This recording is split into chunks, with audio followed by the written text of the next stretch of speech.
I was muted. Hi. Sorry.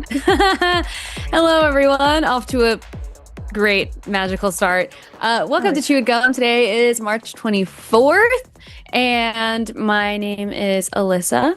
And I'm Taylor, and I hope you guys are doing good and not stuck in any TSA lines. Oh, the TSA situation is crazy. I'm scared. Because I can't believe. I have a flight in like a couple months and I'm scared. But I hope that it stops by then. I don't think it will, though. Who knows? I don't know. I don't know about that. I was supposed to go to Ireland in April, and I'm not going to go for like a variety of reasons. But now I'm sort of like, I would hate to be in those lines and have that flight canceled. Like, it's so bad. It's so bad. There's so much stuff that happened in the past week that we have to discuss, actually. Yep. What was I going to say? Oh, please call in. We have lines that are open. That's what I was going to say. And if you're watching this stream right now, please like the stream so that it gets pushed out into the algorithm and other people can find us and call in or join our chat. And if you want to call in, you can call the number 720-619-2288 or use the web link in the description. And as a reminder, sorry for the sniffle, super chats of $5 or more will be read at the end of the show. So make sure you get them in so we can read them nice and early. And okay. First order of business. We've had another Duggar arrested. Yep. And when I saw that, by the way, your teeth are so white that I'm like looking at mine. I'm like, what is wrong with me? I need to like wipe my teeth. I genuinely think it's the color. It's like my light is good and the color is good. Yeah. Oh, also, this is so random, but I discovered something, and you'll appreciate this on content stuff. What's it called? Discovered architect lights, which are basically like very bright lights that architects use on their desks, and they clamp to your desk, but it's like a small bar instead of a whole ring. Okay. And it's very light. And so this is an architect light and not a ring light. And it's so much better. I might have to try that. Better. But I also think I need to try some teeth whitening strips as well. Well, could never hurt. My weak enamel. Teeth, I literally don't think my teeth can get that white. Does that make sense? Like I've tried whitening strips and they hurt. my They teeth. My teeth hurt. are so sensitive. I hate it. They hurt. I did have one that I tried. I'll send it to you. It's a little more expensive, but it That's did fine. it wasn't, yeah, it wasn't so painful. Like I actually was okay the next day. The worst thing about whitening your teeth, what a crazy topic. Didn't think we were going here. The worst thing about whitening your teeth and it like hurting your enamel is it hurts the whole next day. And Oh it's yeah. your teeth and there's nothing you can do and you just have to struggle through the whole day. Yeah. It It sucks. sucks. It sucks ass. Oh my God, it But when sucks. I heard about the Duggar thing, I thought it was the same brother. I didn't Oh. realize I didn't realize it was a different brother until I saw something like actually clarifying that. And I Mm-hmm. was like, damn. It's not really that shocking, but it's still like, damn. Yeah, it's like p part of me was I also had to have a moment where I was like, didn't we do this already? And then um and then I realized it was a different brother. And then I was like, well, fork found in kitchen. Like that makes sense to me. And then I was kind Yeah. of like, to have two of your 20 10% of your kids are sex offenders? Yeah. Yeah. I think weird things start to happen when you have a ton of kids, number one. And then number two, there's like fundamentalist religion all up in that. And All up in that. it's, it's interesting because I, a big part of my family is like, not Amish, but basically German Baptist, Mennonite, whatever. Hmm. Um, we just call them like plain people, and that's how they call themselves too, for some reason. Plain people? Yeah, it just covers like the Mennonite, German Baptist, and Amish, like just, Oh. plain clothes, plain, if Oh, I they got it. drive a Okay. car, it's plain car. But they have massive families. Like my grandfather came from a family of 12. And 12. yeah, and I just feel like that stuff happens more than we would like to believe in that setting. Because Yeah. I mean, we already know this, but they demonize everything sexual, and then I feel like they don't have like they don't have a healthy relationship with what like any of that is. It's disturbing. It's No, they sad. really don't. Wait, I'm gonna switch my headphones really quick because I can't take this stupid thing. Okay. Okay. Whew. Um, but All yeah, right. That's I better. feel like especially in like that exact combination, religion and big family. I don't know. I could be wrong. I could be making stuff up, but that's what I feel like I see. Well, I think all of those kids, have you ever watched their show before? My mom used to watch it like when I was younger, but I feel like I've seen some episodes, but I didn't know their family like that. Like I wouldn't have be able to tell you who's who. I didn't watch it so much either, so like I wouldn't be able to tell either. But I know that like all of their kids had mad religious names, and so they like it starts off and it's like Joshua and like whatever. Like the names are like religious but also like common. Yeah. But then they get to like they have 19 fucking kids. And so at some point their kids are like Jebediah and shit. And I'm like, that Yeah. is You get into the less picked one. yeah. I'm like, oh boy.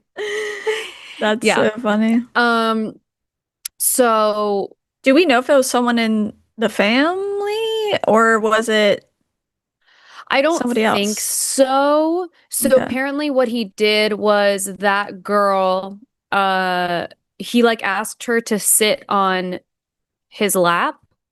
And then for the sake of like not traumatizing anyone in here that's not asking to know the details of this, other things transpired.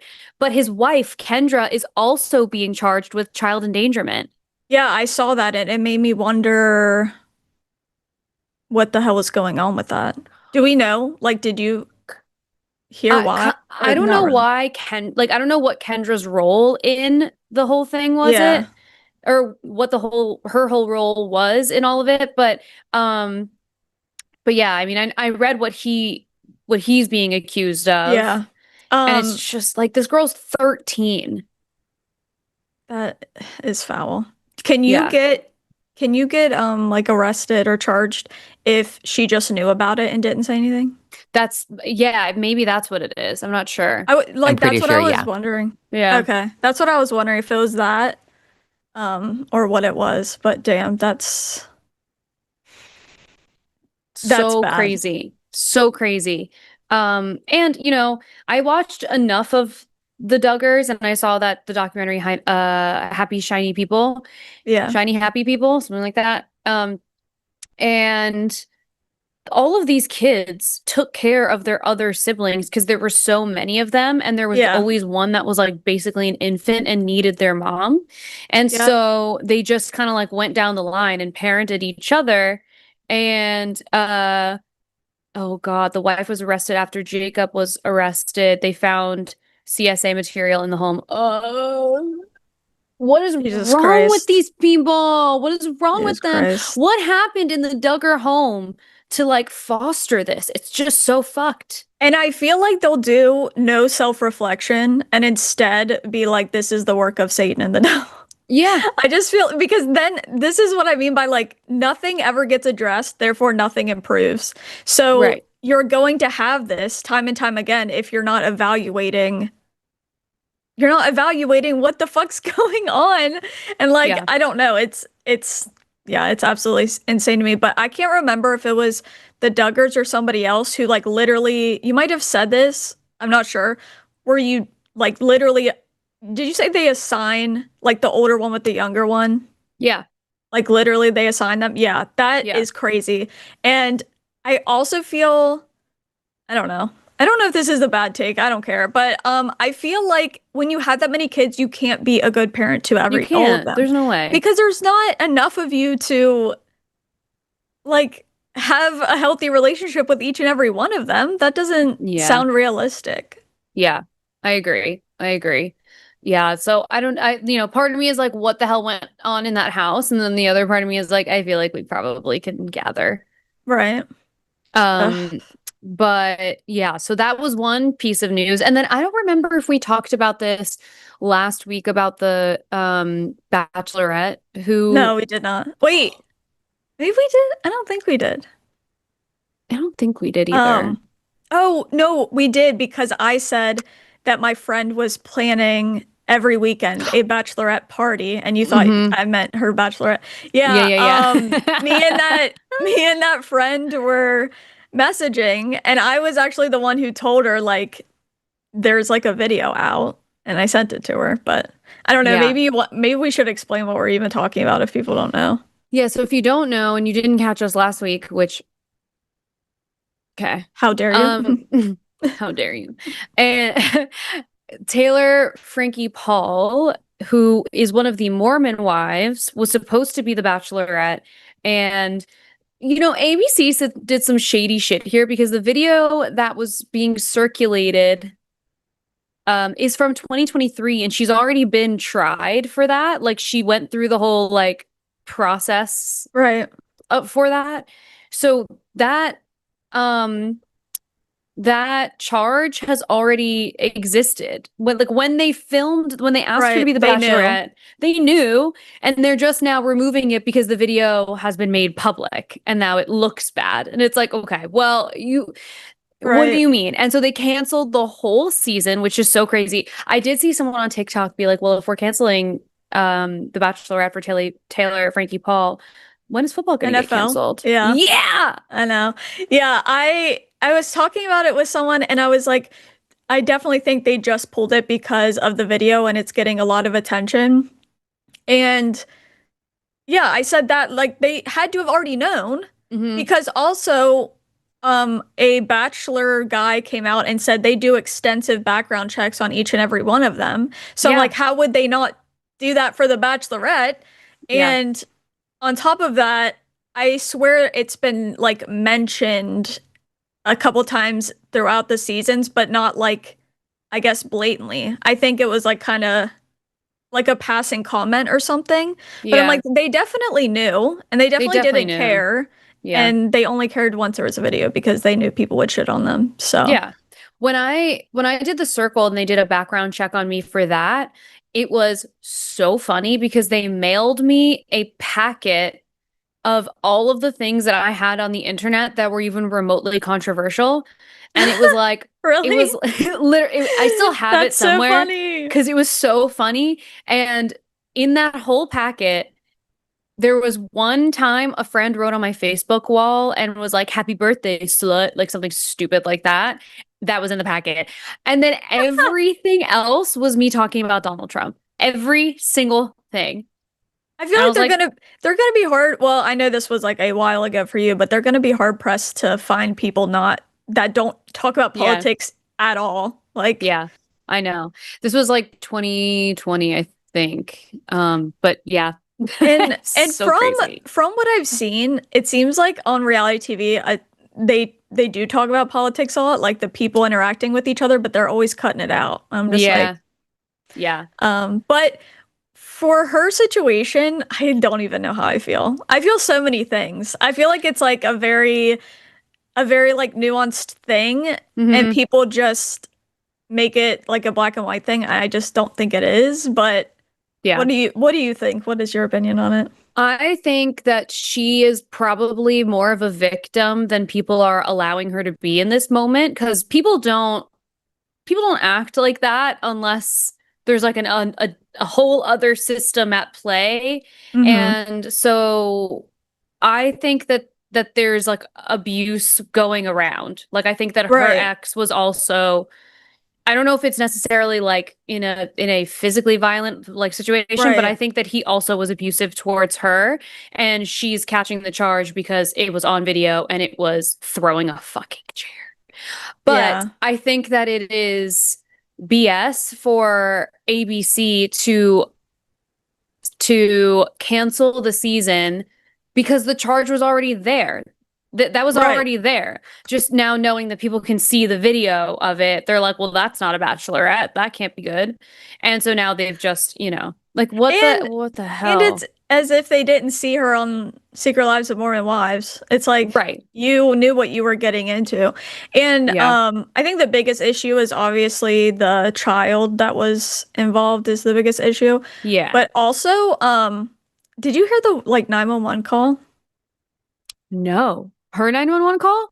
The neighbor's 911 call about them. And Mm. one thing she describes is Taylor like screaming and saying like get off me or something. And so Oh, that's why chills. when I heard Oh. that, I was like, okay, this is not. Yeah. But There's also, more happening. yeah, and also on top of that, he does like throughout all of, okay, I'm not justifying it, all right, guys, but this is how I feel about it. All throughout the seasons, you can see him do this thing where he really does hold on to some or does something or holds on to something until some kind of opportunity comes up for her, and then he does it. Mm-hmm. People have been comparing him to Steven to Tell Me Lies. Do you know that show? I haven't seen it, but I know like generally what it is. The guy's diabolical and he'll just hold on to information and then like release it at terrible, terrible times Yeah. on purpose to ruin people. And that's how it feels because I don't understand why people would sit on that video for so long and then a week before The Bachelorette comes out, like they release it. I Like that know. doesn't make a lot of sense to It me. makes no sense. It makes no sense. So, I just it's confusing that they waited. I don't know what the reason was for that. There has to be some like production reason that we're not seeing. Because people in TV are so fucking evil. Like, there's no way Yeah. that they didn't plan some part of that. Just feels so unfathomable to me. Yeah, Like, I wouldn't be surprised if they waited and released the video now, and then like right. someone on ABC's side did it, and then they were like, okay, well, Literally. we're canceling the season because we want to be, whatever. Yeah. So Yeah, reality TV is mostly, I feel like, unethical in the way they treat people and the things they yeah, do. But yeah, they shouldn't have cast her in the first no, place. they should not Do have you think they should release it? I personally just think they should. the season. Yeah. I don't know. I like don't. It's I go back and forth, but I won't lie, I want to watch it. I haven't watched The Bachelor or The Bachelorette in years. Um, it would be interesting to see how she did on it because she Yeah. uh she's so And see how like, she interacts with different guys yeah, she's other than so Dakota. different. Yeah. And I also am curious if her being Mormon comes up a lot in like how she makes her choices and whatever. That'd It's be interesting. it's so weird to me because to me all of them seem like cultural, just like cultural Mormons to me, like they aren't really Mormon. That's how it Hmm. feels. Hmm. Um so it's so funny to me that so many of them have to date or marry someone with the Mormon label, but like it Hmm. doesn't really matter. You know what I'm saying? 100%. It's 100%. so it's so I don't know. It's weird. It's a weird thing. I I watched and then I know we're just like yapping, but you know what? Keep liking the stream. I see 180 likes on this stream. Come on, be so How dare serious, you you? guys. I watched Under the Banner of Heaven recently. Have you seen You that? did mention I think you were gonna watch it. Yeah, it's so good. Because it's funny because I didn't really like Andrew Garfield before, like years Mm. ago. And since then I've watched him in interviews and watched that movie specifically, and I like love him now. I think he's great. When did they come out? When did that come out? When did Or they come out? The Banner of Heaven or whatever. Yeah. Uh, at least 5 years ago, right? Oh my God. 2022. Damn. I'm late. Okay.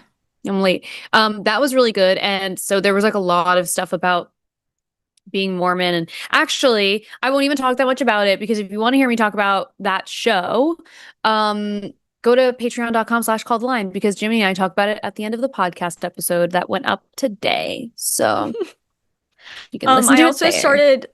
started watching some kind of documentary style thing called Evil Influencer No. or something about oh my gosh. Why am I forgetting her name? We're saying all these names and now I'm forgetting. It's another Mormon family and she was abusing her children. Oh. Ruby, is it Ruby? Oh, yes, I know who you're talking about. Oh, frick, I can't remember their names. But Yeah, yeah. is it Ruby Frankie? Am I like getting my names mixed up? Yeah, it is. It's Ruby Frankie. That's so Okay, crazy. that's why I was like it was messing with my mind because I'm like, no, I'm taking that from Taylor. Okay. Yeah. Yeah, but that situation's crazy too. Yeah. But yeah, So wild nuts. things out there. Yeah. Last thing I'll talk about, and then we'll start taking calls. I also watched the Manosphere documentary. Have you seen that yet? Oh yeah, I watched that like as soon as it came out.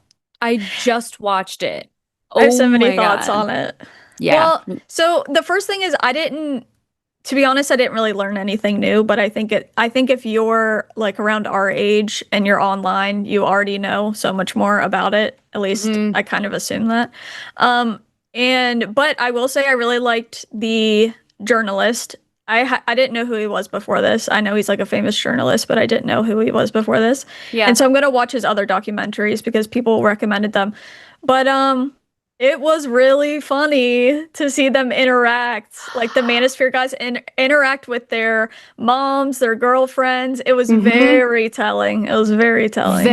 My favorite thing is when they would say something insane and then Louis would have just like the most basic question. Like what he said something like I think it was Justin Wallen said something like was that his name? I don't know. He said something like about how he has a one-way monogamous relationship and Hmm. that's what women want. Right. And Louis just went what does that mean? And he said, here we go. Here we go. These are the gotchas. And it's like anytime Louis even gave an iota of space to the thing that they were saying, and it's just sort of like, what do you mean by that? Or like, what do you like just to Yeah. anything? They were like, this is a gotcha. And it's like, or you're an asshole and your ideas are horrible and it's taking Yeah. my favorite is when Louis would just say nothing and he would just like let whatever it was just be in dead air and it's just he Yeah, didn't he didn't actually even need to say anything. yep he didn't need to say a thing. It's so crazy. Uh, um My and favorite part was when he was interviewing Myron and his girlfriend came out mhm, and he talked a big game, but then as soon as a girlfriend came in, she was like, he's a different person off camera. yeah. And so we're like, okay, yes, we know this. He's fake. He's a grifter. He's performing for people. Mhm. This isn't how this actually works because none of this works. Like they say it does. Yeah. And then she was so iffy about the him having other girlfriends or wives or whatever. Hmm. And and then oh my gosh, he does this thing. I saw somebody say this and it's so true, but he did this thing where he's like, "Go clean that room or whatever." And then he Oh yeah. goes, "Can you help me clean that room?" Like he like fixed his language up a little bit Yes. because he knew she wouldn't like appreciate it. And it's just so funny because he just turned into like I don't know, it's just so transparent at that point. The same with that guy and his mom. That was a hard watch. Oh But my God. I felt so bad for his mom. That was so crazy. But also yeah, she deserves she's to see what her son is actually saying. yeah, and I felt irritated by her only because I know that I feel like she knows that what her son creates goes against her values and morals, but because he makes money, like she's willing to overlook it. That's what I got from the conversation. And I'm Yeah. like, is it really worth it though? Like that your No. son is like this, that he's a very hateful person? Hmm. Because she seemed like more progressive. And I'm like, how the hell does that work? I don't know. It's very I weird. know. I know. Um, yeah, that was crazy. But he said similar things where Louis Hmm. would be like, why don't you just like, why not just like be a good person? And Yeah. he was like, well, because if I was a good person the whole time, then I wouldn't have, what did he say? Then I wouldn't have gotten the traction that I got to begin with. So why would I do that? Right, and I was like, he called watching porn immoral, and he yes, said people who watch porn are sad. So I'm like, so your entire fan base, you think your entire fan base is pathetic right, because you push the OnlyFans content and then you tell them they're pathetic if they engage with it. So what the it's right, just exactly. it's so I hope that some red-pilled like younger men watch that and realize what like actually took it in, but who knows? Maybe, I maybe was, not. yeah, I know. Oh, also Myron's girlfriend breaking up with him by the end of the doc. Hilarious. I was like, Oh my gosh, right, yes, that was so right. funny. Also, Myron's name is not Myron Oh yeah, Gaines. what is it? I wrote it. I I took knew that, but I couldn't remember his real extensive name. notes on this whole thing. Amaru Fudil. I don't know if that's how you say it. I think that's how you say it. Gee, I Amaru wonder why he Fudil. doesn't want to use that. It's probably because he's surrounded by a bunch of Christian white nationalists. supremacists. Like, Right. ugh. Right. Actually, someone in the chat said something like, "Oh yeah, you should talk about Islam some instead of only Christians all the time. Ever think about that?" Um, we are currently in a situation where Christian nationalism is trying to take over our entire country.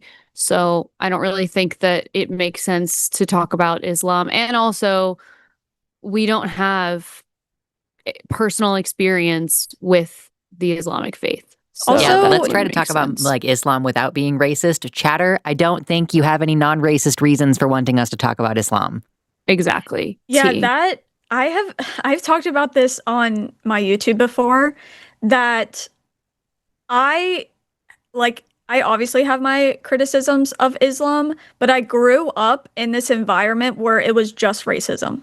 Yeah. And so when they want me to talk about Islam, Christians specifically, I'm like, no, because you guys like shit on them like already. So why Yeah. would I have that conversation like with you about it when Hmm. I'm going to be critiquing things about the religion and you're just going to be racist? And Right.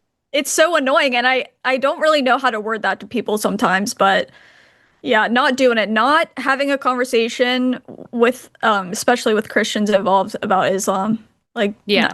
No, definitely not. Last thing and then we'll start to take calls. I was surprised by the level of anti-Semitism. I had never like and it's funny because I said that to Kevin and he was like, Wait, in the "Really?" doc? In the doc. Yeah, like Yeah. the what the Manosphere guys were saying. Yeah. I was floored at what I was hearing and I guess like in all of the Manosphere stuff I've seen, I focused so much on like what they talk about when they're talking about women. Hmm. And I just it has I've never seen that before the documentary. I could not believe what they were Yeah. saying. It's funny because I wasn't surprised at all, but it's only because I went down like rabbit holes of QAnon and and I went through a time period where I was really like learning about the red pilled space because it was Mhm. just so crazy to me. But no, they are extremely anti-Semitic and it ties all into conspiracy theories. Like that one guy is a like Holocaust denier where he doesn't deny the Holocaust because you can't really do that. I mean, it's like impossible, but they'll say less people died, which it's like that's really what you want to fight over. It's so dumb. But on top of that, yeah, they think they are evil people that are running the world or Yeah. whatever. And I know people like that in real life. That's also why I went down that rabbit hole, is because I have talked to people in real life and they start saying shit. And I'm like, what are you fucking talking about? It makes me go crazy. And then so then I was like reading a book on it, and then I was like reading all these articles about it. And I feel like now, I feel like if I ever see these people in public or like hear them, I'm just like studying them because I'm like, Yeah. you are scary, first of all. Horrifying. But yeah, it's a whole thing. And then there's a lot of contradicting things because there's a lot of Christian Zionists, but at the Mhm. same time, they're anti-Semitic. It doesn't make any sense. Like they think that it's a Christian and like America's duty to always support Israel, but then Yeah. they hate Jewish people. It doesn't make any It's sense. crazy. It's so crazy. Well, I'm gonna be posting a whole YouTube video about my thoughts on it. I filmed one earlier and I feel like I just yapped for an hour and I don't know. I Yeah, don't know if me too. anything that I said like made sense. So I'll have to edit it later and and we'll see on Thursday if anything Oh, good it'll comes out of always it. turn out good. Yep, for an hour, it'll be gold. Yeah, yeah, for an hour and it'll be gold. That's beautiful. That's very beautiful. Um, okay, we actually have a bunch of calls. Oh, and somebody wants to talk about the Manosphere documentary, and they are a theist, and so I feel like Sweet. that is a great Yeah, idea. Okay, let's do it. let's pull in Zachary, who's calling from South Carolina. Hi, Zachary. Hello. Hi. Hi, how's it going? It's all right. How about you guys? Good. We're all right. So you wanted to talk about the Manosphere documentary. Tell us what you wanted to talk about specifically.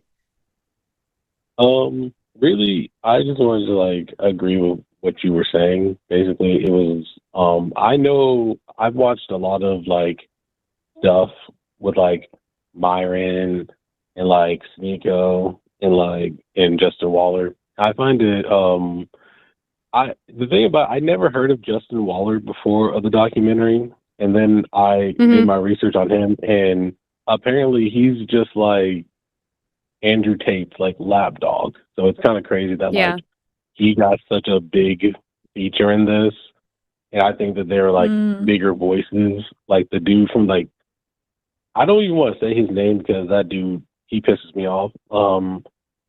But that guy, I thought was more of like a bigger voice within like the manosphere than like Justin Waller. So Justin Waller was new to me also, and it was weird because as I was going through my notes and kind of like while I was watching it too, he seemed like the least bad of all of them, which is I described it as whipped cream on shit. It's kind of like it doesn't really matter that he's the least bad, but it was interesting that he has like a wife, not married to, but a wife and kids.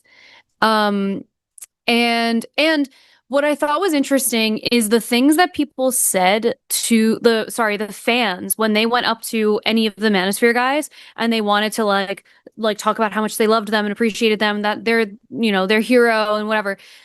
I felt like the stuff that people were coming up to Justin Waller, the things that they were saying to him were very different than what the kids, these like Yeah. children, basically teenagers, were saying to like Sneeko or HS even, where like they were going up to those people and saying like fully anti-Semitic things, very like, F the women and what like really kind of like Yeah. borderline violent things. But when people went up to Justin Waller, they said things like, I wrote some of it down because it felt like a little bit more mild. Like I remember he said in response to someone who came up to him, Justin said, "I love you and we're in this shit together." And it was interesting because the tone is totally different. I wonder if But that guy is that guy Christian or what? Justin Waller? Yeah. Zachary, do you know? I don't know. Like I said, I'm very new to him. I've never heard of him. Yeah.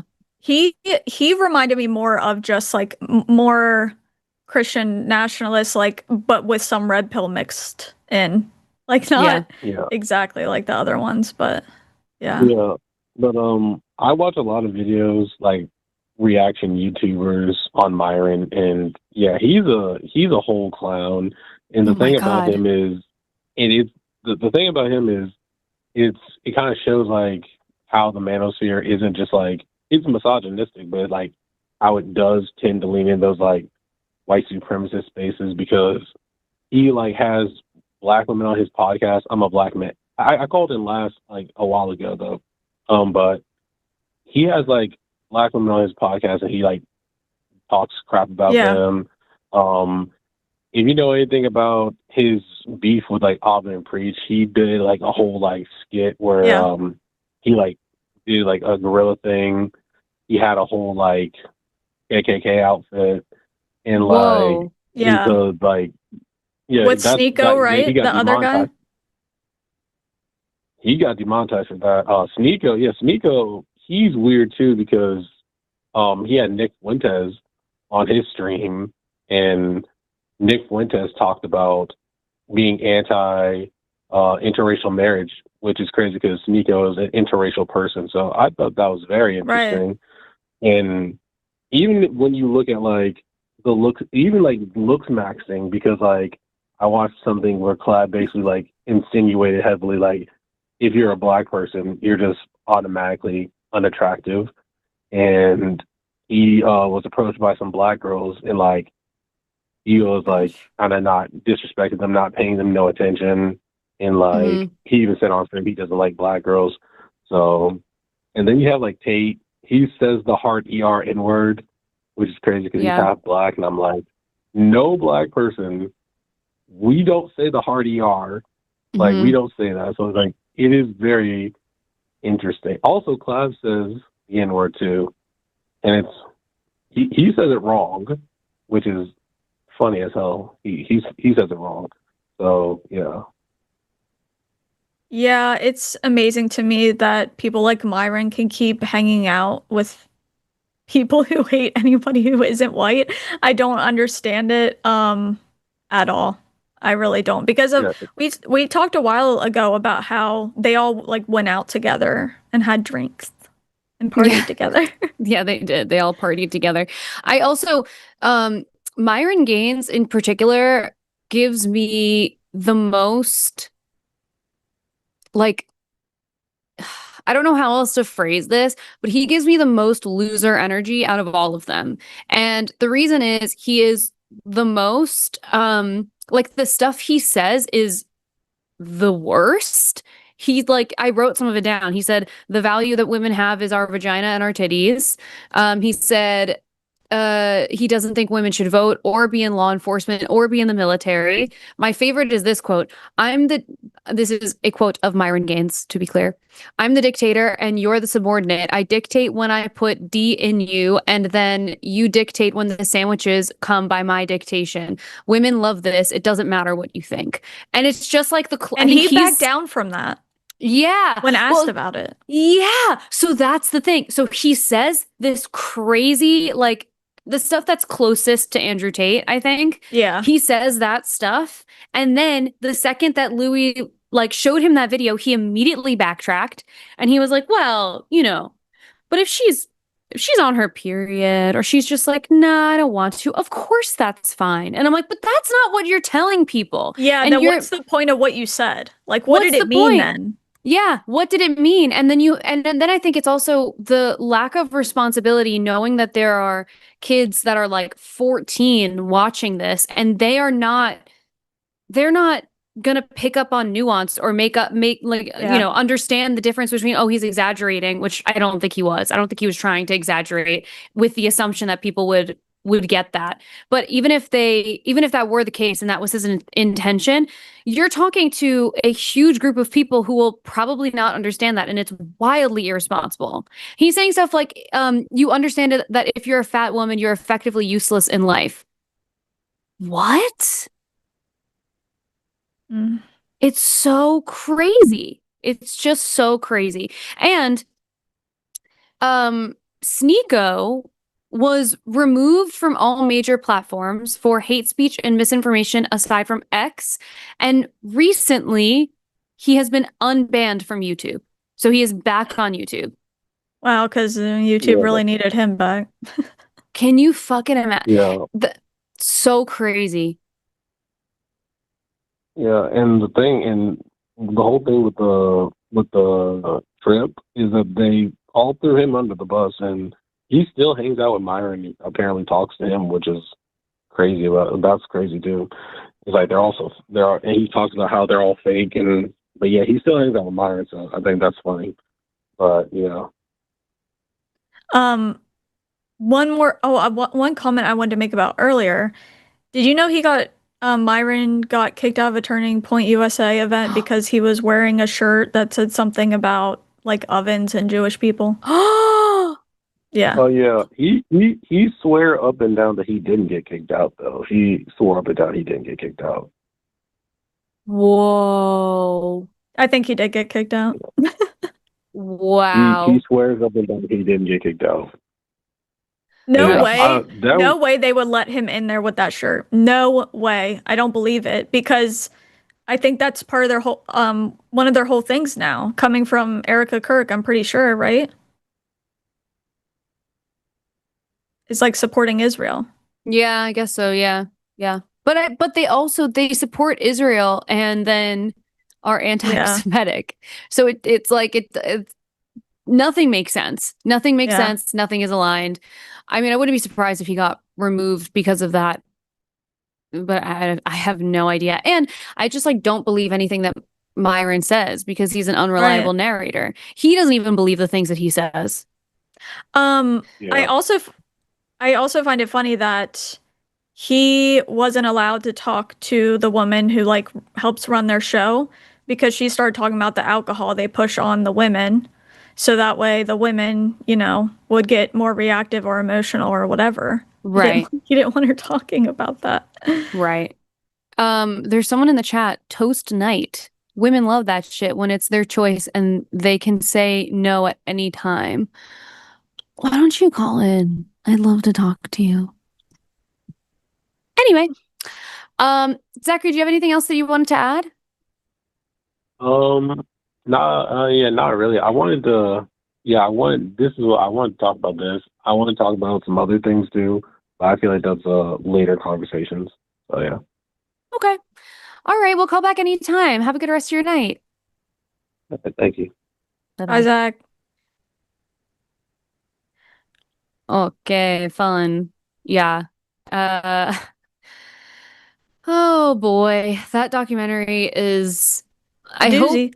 Yeah, it really is. I hope that it makes a difference in some way, shape, or form. I don't know what the hell we're gonna do, but I will say I wish it went so much deeper. I wish they went so much deeper because there's like just so much that they could have looked into, but maybe they were set on like a hour and some change like documentary instead of like an entire series.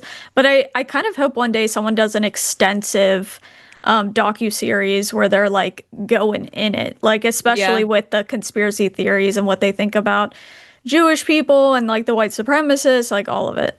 But yeah. Yeah, 100%. I hope so too.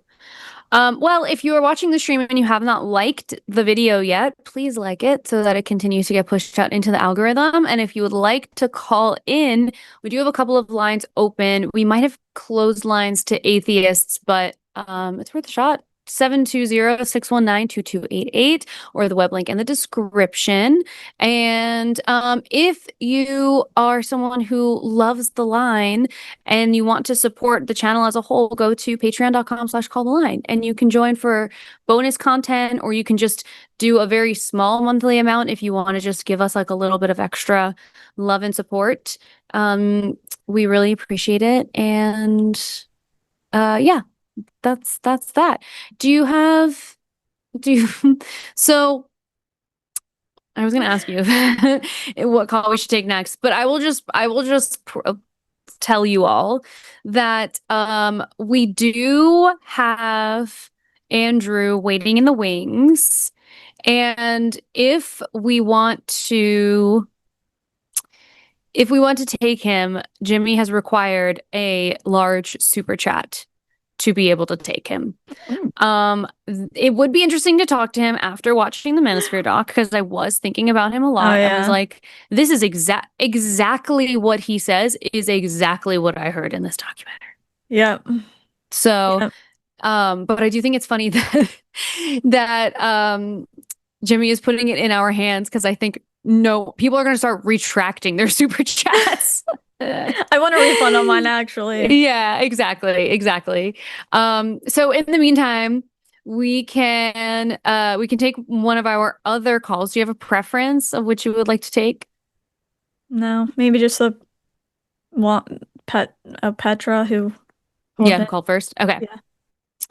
All right. Hi, Petra. Hello, can you guys hear me? Yes, we can hear you. Perfect. So, I was listening to you guys, and like the ICE situation, let me tell you, as an immigrant and a trans woman, I'm miles away from any airport. Oh wait, Petra, it is a little hard to hear you. I don't know it's why. Like muffled. Yeah, it's a little muffled. Is it better now? I moved to a better place. Hello? Okay. All right, try. I moved to a better place, if that's better. It might be. So. Try again. Yeah, okay. Is it better now? I think so. So I wanted to say, like, first of all, as an immigrant and a trans woman, I'm staying miles away from any airport. Yeah, considering the ICE situation. Yeah. Because it's so dangerous. It is. I wanted to ask about internalized misogyny. For example, I was recently watching some reels, and one of them had like stereotypical jokes on women. And I unfortunately laughed at one of them because I could relate to some of those points. And then I thought that maybe that's my internal misogyny and I shouldn't laugh at those jokes. And I apologized. So I wanted to ask if something similar happens to you guys, where you laugh at something and then you realize that it's misogynistic and maybe you shouldn't laugh. Or like, am I the only one? No, you're definitely not the only one. I think when you grow up with that, like with misogyny all around you and you don't realize that that's what it is, it's really easy to see some videos or whatever kind of content and laugh, because I think that's our impulse. But the other thing too is sometimes, like, I mean, if it's outright misogyny, then, that's one thing. But sometimes things are just, I don't know, sometimes things are funny, and I don't think we need to be so overcritical of every single thing. But it's important to like check in with yourself and be like, is this kind of misogynistic? Am I laughing at like, do I actually think this is funny? Or is this like because I've been a part of this whole like ideology my whole life? But you're definitely not alone. I've had moments like that too. Yeah, and I feel like there's a difference between making actually a good joke, which I feel like I could handle, versus the joke being just sexism. Because a lot of the jokes are literally just sexism. It's like not anything actually funny. Like it doesn't, I don't know. And it's also so boring. Like if I went to go see a stand-up comedian and he just said something about women in kitchens or making him a sandwich or like some bullshit, it would be the most boring show on planet Earth. So I don't know. I feel like the ones that are just sexism don't even make me laugh anyways. And I feel like sometimes we forget that also people can make jokes that isn't about like punching down on the person. Like sometimes it's a like I don't know, a different kind of joke. So I think it's definitely like over like I don't want to say overdone because it should have never been done, but you know what I'm saying. It's boring. Yeah. So it was like, for example, it was like shopping and expenses and finances, and it was like women shopping math, and they had some jokes like if you buy something with cash, then a woman thinks that it's free because you already take it out of your bank account. Or it was like if you buy a dress for $50 and you return it and buy another dress worth $60, then it costs Free. only $10 because that's what you're paying. And I laughed at it because I thought, yeah, that's how I think also. And at that moment, it felt so affirming for me that, oh my gosh, I also think like that. But then I thought that maybe I'm promoting stereotypes by laughing at it, or maybe I'm promoting misogyny. So like I deleted my comment and I apologized. Like I shouldn't have laughed at it because it's promoting stereotypes. But then at the same time, I was thinking maybe I'm being too critical or too harsh on myself. So I mean, exactly what you're describing is exactly how I am. Like I function like that in real life. So like, you know, as much as I think, you know, it's good to be mindful and check in with yourself and be like, am I responding to something that's like a stereotype? Or is this like actually what I do? Because I'll tell you something, it's actually what I do. I recently returned something and got $130 back. And I was like, I just made $130. That's amazing. And it's like, that's not what happened. I also just don't see it as offensive. Like, I don't feel insulted by that in general. It seems like, I don't know, just how certain people see money or see the situation. And I don't know. That one wouldn't bother me, but I understand what you're saying by figuring out what that line is. Yeah. So it's like because a lot of time, especially from TERFs, like there comes a point like when TERFs claim. I know, like I have talked to a lot of trans people. I have talked in Transatlantic show also about it, but I also wanted a cis perspective. If you guys can let me. So like they say like trans women promote stereotypes, and like sometimes I feel like your every action is under microscope and people are scrutinizing, and like not only people but like as a trans woman, I also scrutinize myself. Like what am I doing or how am I doing it or how would people look at it? Like, how do you guys look at it when you guys are doing something and someone says, oh, that's stereotypically feminine stuff? Or like, do you feel like when you're doing something like that, maybe you're promoting stereotypes about women? So like, I just wanted to know your perspective on that also. The only thing I can really think of is when I stopped being religious and I moved away from fundamentalism, I was always taught what was feminine, and that was having like marrying a man and he makes the decisions, blah blah blah blah. And they had always said growing up that women who, you know, make their like also make decisions or I don't know, have an opinion are naggy or wanting to be men, like stuff like that. I heard those comments. So I feel like I have been seen that way in those kind of ways from my family where I don't, but I guess it's different because it's like my family, but I just don't care if they see me as feminine. And then on top of that, when I got married, I didn't take my husband's last name, and you would have thought I committed a serious crime because they don't see that as feminine either because they still look at it as like weird, like owning type thing.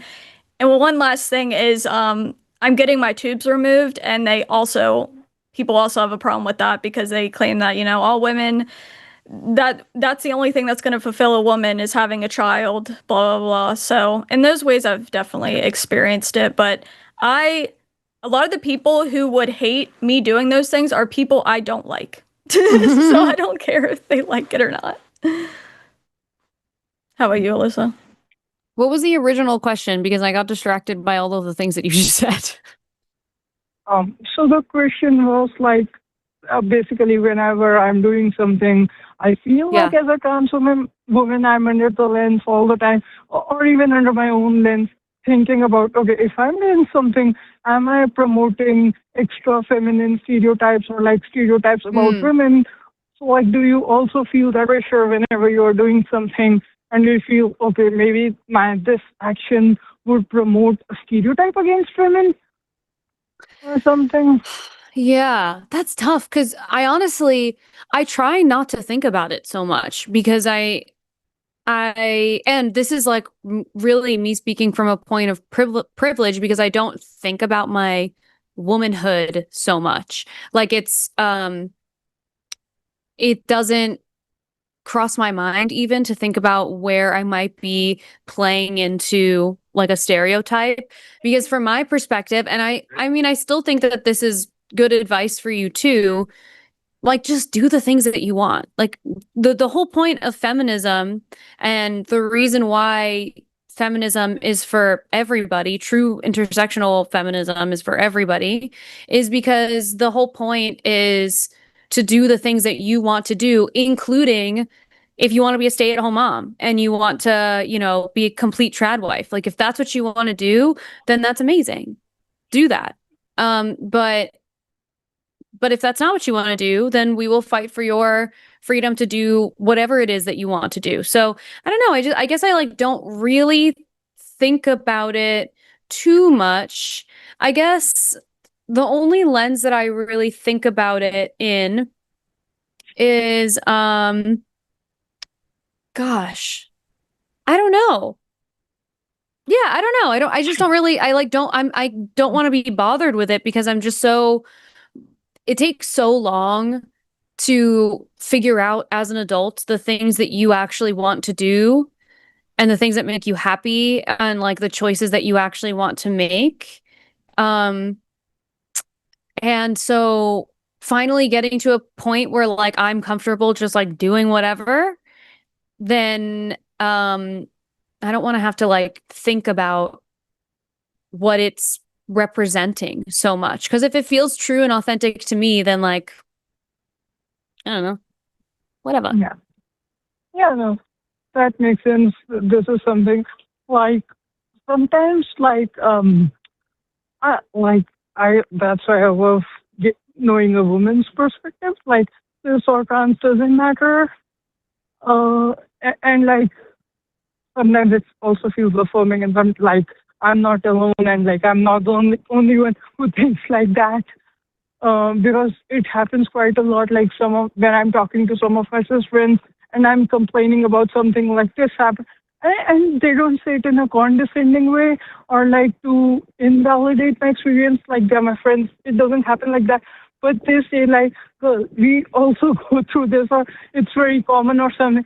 And it feels affirming like, okay, I'm not the only one.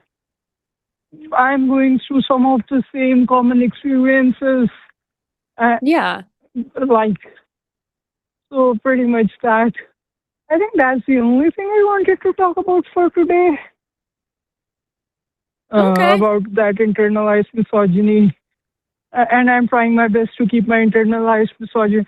Like that's what Dr. Ben also told me the last time I talked to him on Transatlantic show. Like his advice was also to keep your internalized misogyny and internalized transphobia in check. And I'm doing my best to keep those things in check. Maybe sometimes I think I'm being too critical, but then it is what it is. But it's good to have, you have like the little, like, you have the little moment in your head where you check in and see, like, is this authentic to what I think is funny? Is this authentic to like the lifestyle choice that would make me feel happy and good? Or am I making this choice based on like some other kind of, I don't know, some other reason. But if you're doing that, really, like, the whole goal is for you to have a happy, satisfying, safe life. And so, like, however you get there is perfect. Yeah. Thank you, folks. It's always nice talking to you. Like, I don't have anything else to add, but yeah, that was perfect. Perfectly put. Thanks you. for calling, Petra. Have a great day. Good Yeah, night. thanks for Bye. calling. Good night. Bye. Bye. That was nice. We have a bunch of people calling in, and I also am realizing I had said in chat to someone who is Toast Night to call in because he had said something about like women love that shit, and I think I possibly misinterpreted it Yeah, because I think so. yeah, I think so too. So But it was a little confusing. So Yeah, I I don't was, like, blame you at all. I Because was when you reading it said fast. when you said it, I was like, what did they mean by that? Yeah, it took me a second. But anyways, he did call in, so we could take that call, but we also have some theists who called in, so maybe we'll prioritize them. Do you have a preference of the theists we have on hold? No, not really. Okay. Let's do I'm between the last two. Yeah, same. I think either one. Yeah, either one would be interesting. I guess let's take 15-6. Okay. The second to last. Okay. Hello, John. Hello. How's it going? It's going right. Good. Doing well. Okay. I called because you said that you were talking about a documentary made on the Manosphere, and you were talking about N and so on. So I wanted to say that N is not representative of the Manosphere, and also you were saying that these men seem to be angry. And the thing is that, as I said in the chat, you two seem to not acknowledge that the laws that we live under today are made to make the life of men a living hell, and so they have good reasons to be angry. Did you say the laws? No, I think you said laws. Yes, life. it's all about the laws.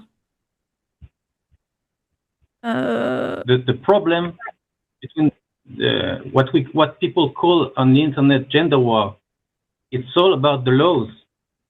It's the root of the problem. I definitely acknowledge they come from a place of anger. That's like I feel like I didn't say that because it's obvious. And I've talked about Myron coming from a place of anger before, where he was screaming about in the past how women didn't want him when he played video games all day. And so a lot of us understand that what they're doing does come from a place of hurt or rejection or whatever. Because I mean, some of them, the main guy, like whatever his name was, like Tiki Talkie guy, he talked about his dad not being in his life, and I don't know, it seemed like it bothered him. And then also somebody was talking about how their brother killed themselves, and that was a big like thing for them in their life. So I think we acknowledge that. It's just not an excuse, though.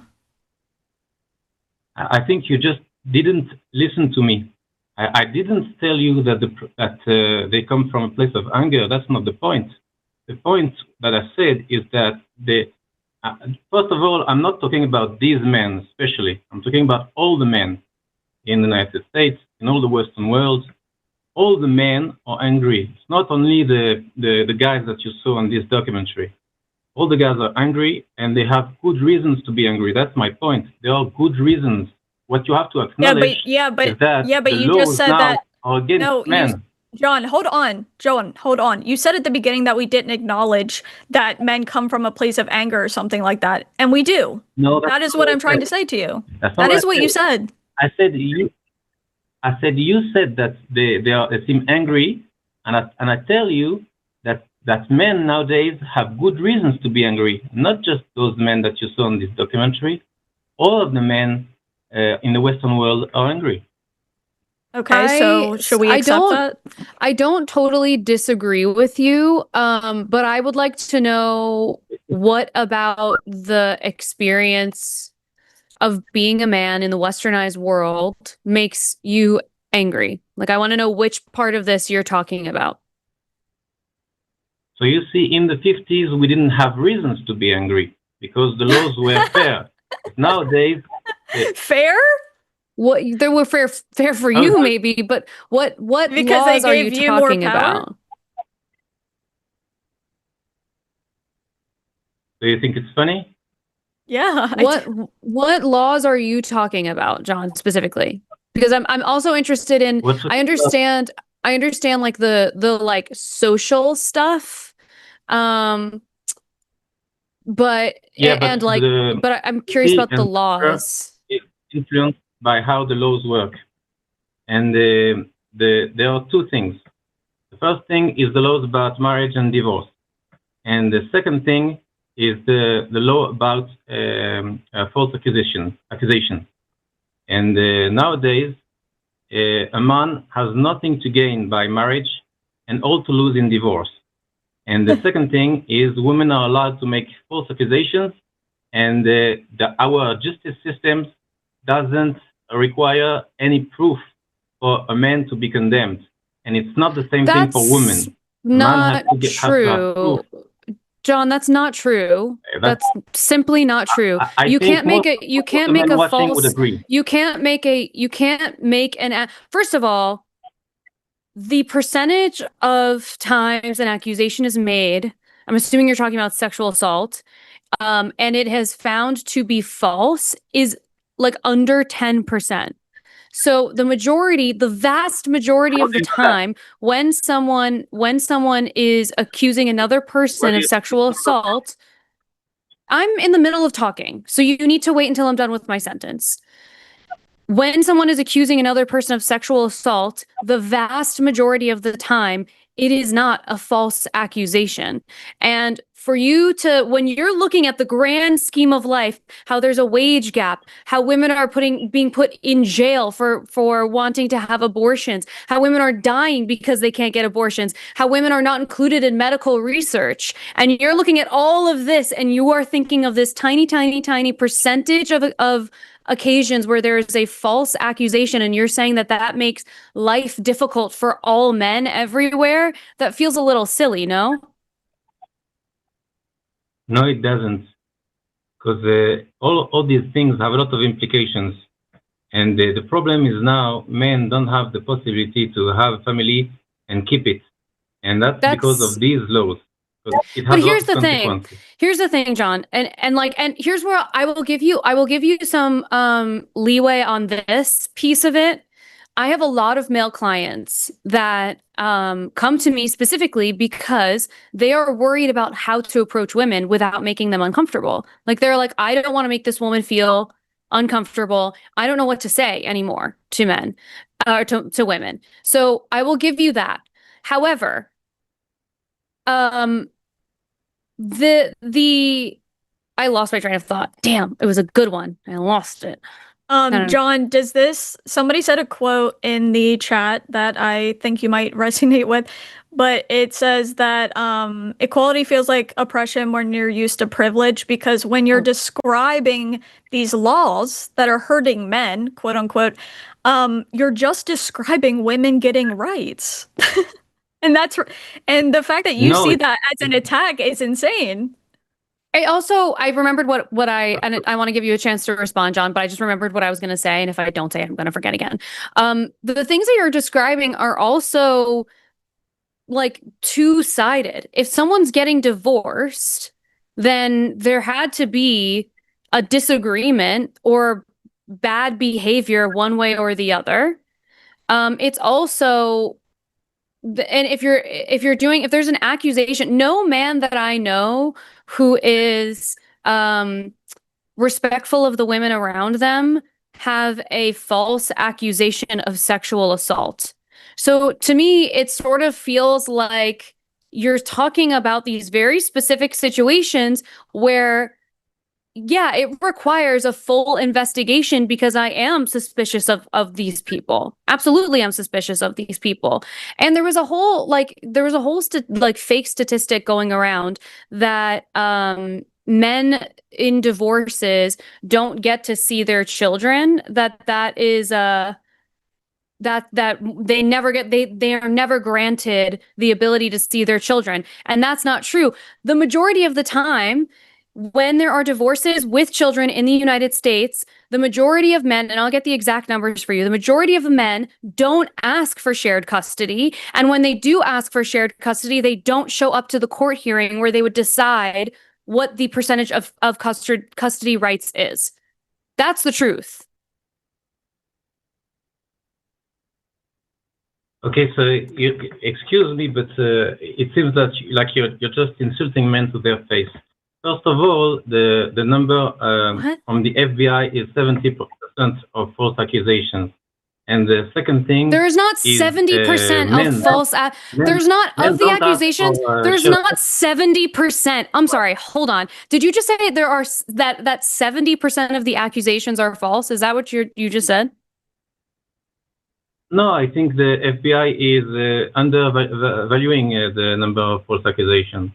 But, yeah, but they also are. The majority of people.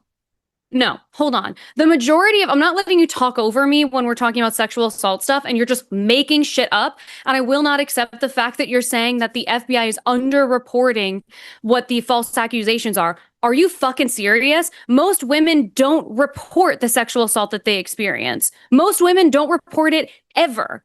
Ever. Every woman I know has experienced sexual assault in one way or another. And I don't think any of us have reported it. So you want to talk about things that are underreported? How fucking dare you? Are you serious? Yeah, and we have real statistics on that. Like, it's not us guessing. Yes, I would be hard-pressed to find a woman this day and age. You would be hard-pressed to find a woman this day and age who has not been sexually assaulted in one way or another. How dare you? Are you serious? I don't feel bad for the people who were falsely accused who are acting inappropriate to begin with. I feel bad for the people who are falsely accused and truly, truly, truly did not have a toe out of line. But do you know how fucking rare that is? Do you know how rare that is? And do you know how common it is for a woman to be sexually assaulted? I will unmute you now, but I'm already sort of like up to here with you because that was an insane thing to say, and I can't believe that. Okay, you're unmuted now. Can I respond?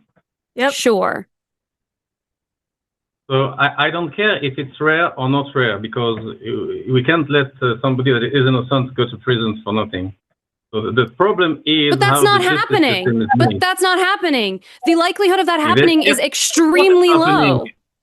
It's extremely low. So because of the 4 people a year who are falsely accused and put into jail, all men are having a hard time. But all women who have experienced sexual assault, which is the majority of them, the majority of women experience sexual assault. We should feel bad for the 4 men that were falsely accused. Are you serious?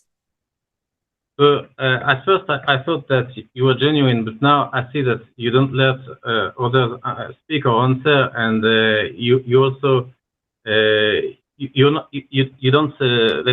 listen to people, and you want to have your truth and to listen what.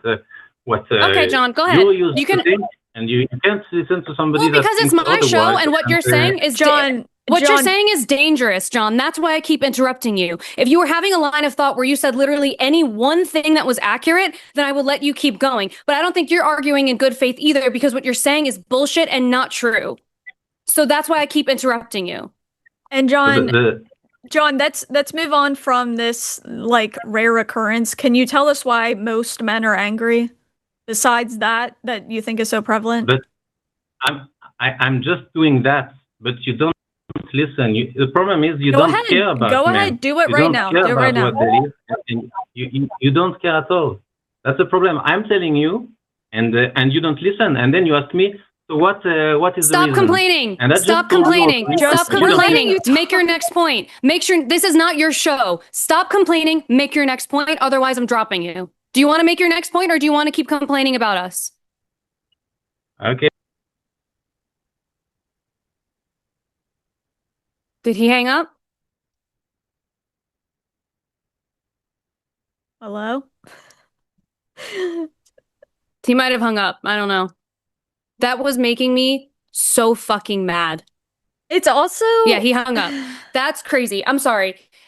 You know that I will give people airtime if I think that what they're saying like Yeah, deserves the conversation. I'm not having that conversation with people. No, and it's every time somebody says something glorifying the 50s. Oh my God. That's all they have to say. That's all they have to say, and I know exactly what they want, and it's control over everybody else. Yeah. And it is so interesting to me when he describes how laws are hurting men, and 90% of what he was describing is just women getting rights. That's all he was describing. The right to divorce, the right to like own property in a bank account, the right to take like just all of these things.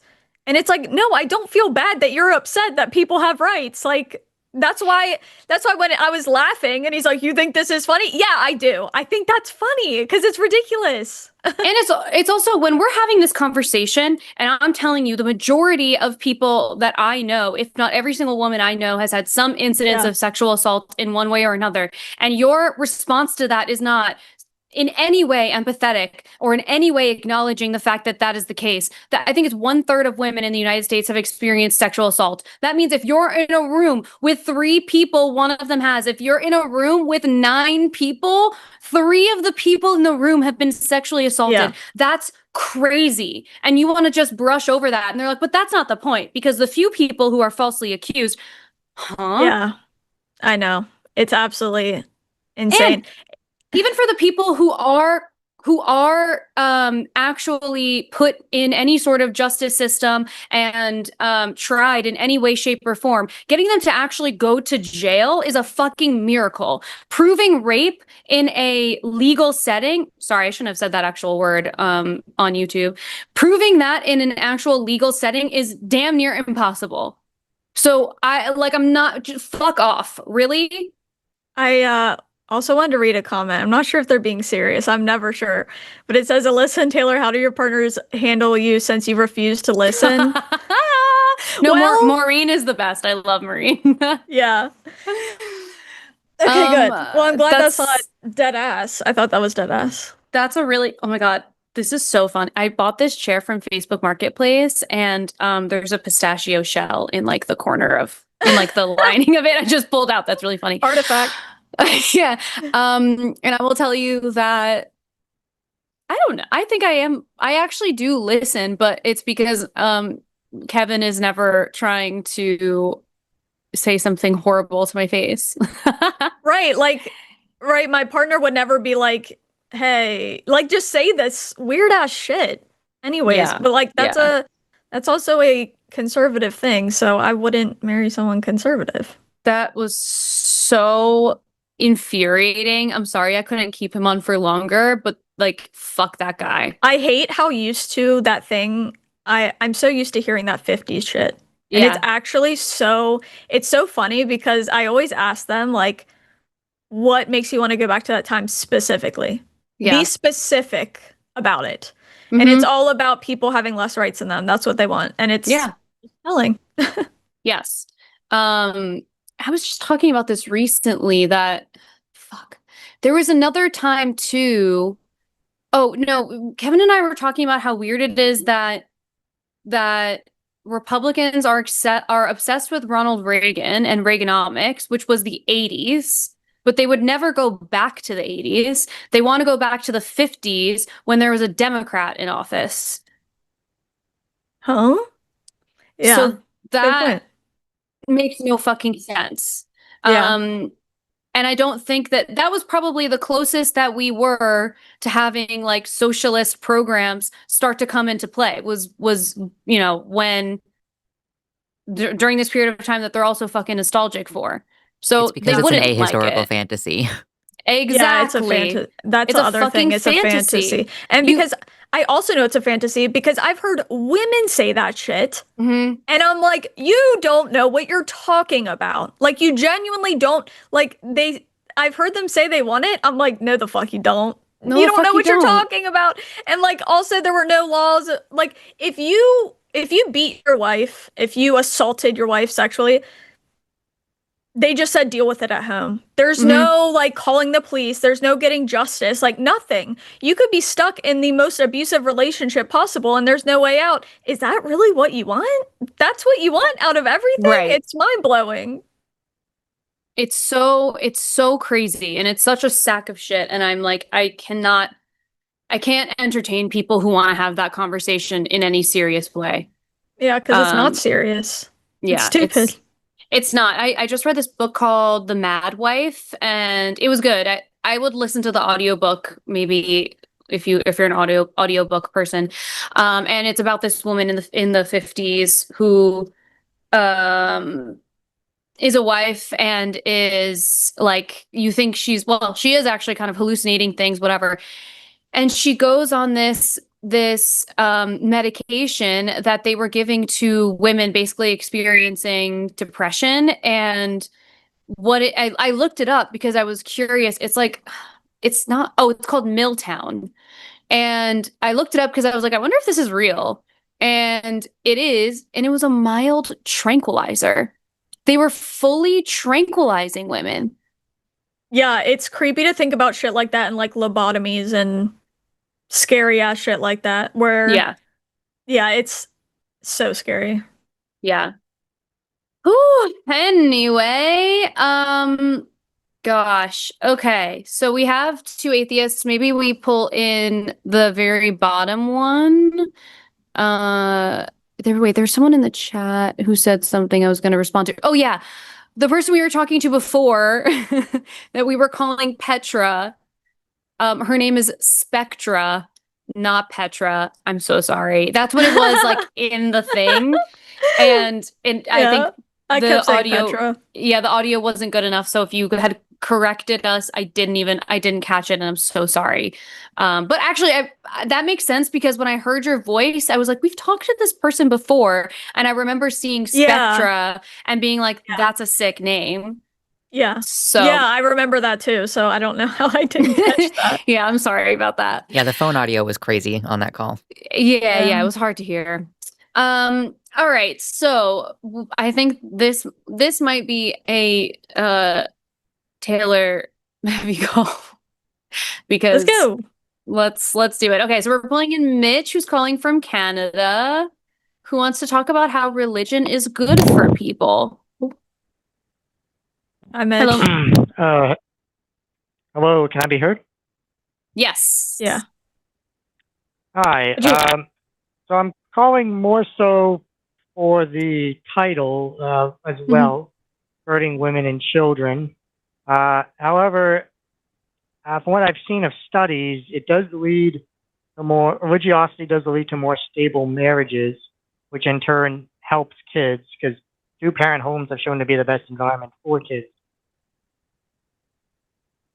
I think you're not going to like how this conversation goes because all of that research is like kind of funky. Like, here's the thing. If you are in a religious household, sorry, I said this was going to be a Taylor call, and then I just like am No, go. showing.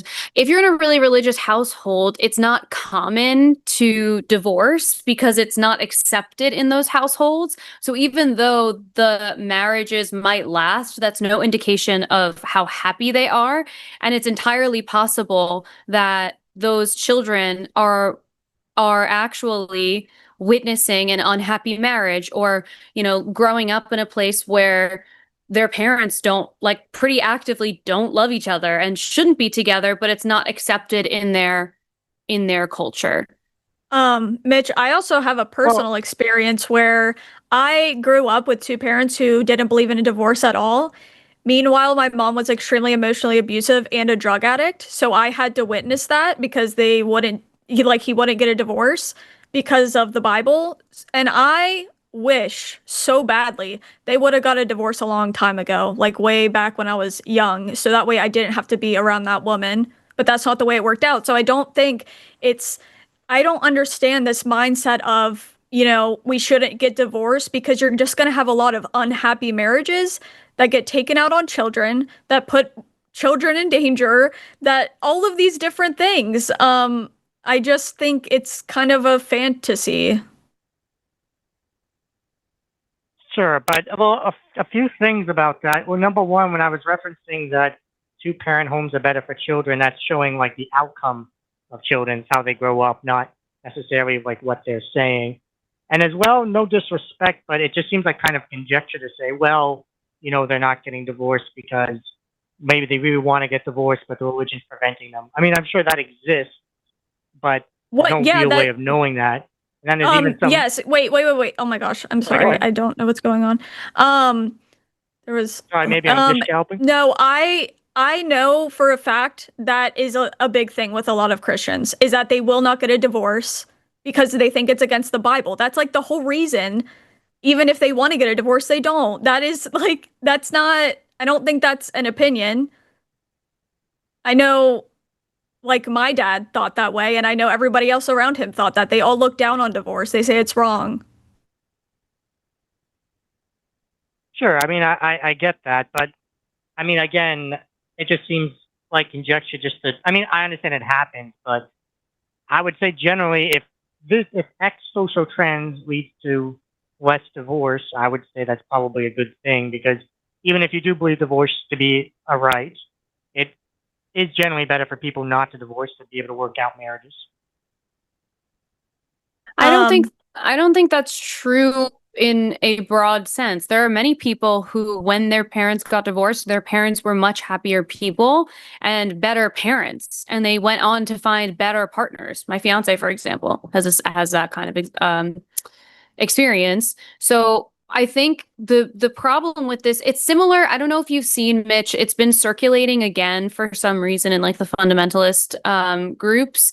There was a chart circulating that basically claims that people who are religious have fewer mental health diagnoses.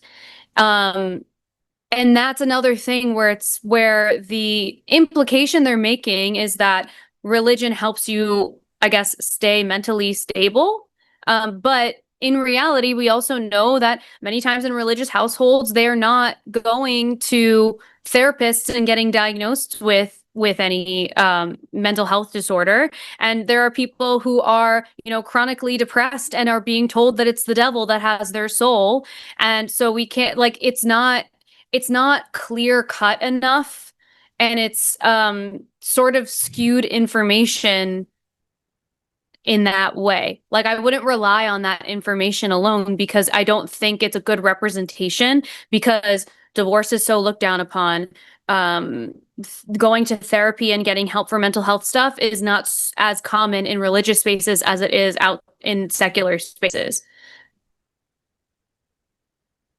Well, the problem there is it might be, I don't know how to say it, like, it might be putting the conclusion... sorry, I'm probably sounding silly right now, but what I mean is they might be going to therapists less because they have less mental health issues or less depression. And I mean, there's been all kinds of studies that show that religiosity leads to people being happier. So I'm just skeptical that, they would be having as many problems if they were non-theists.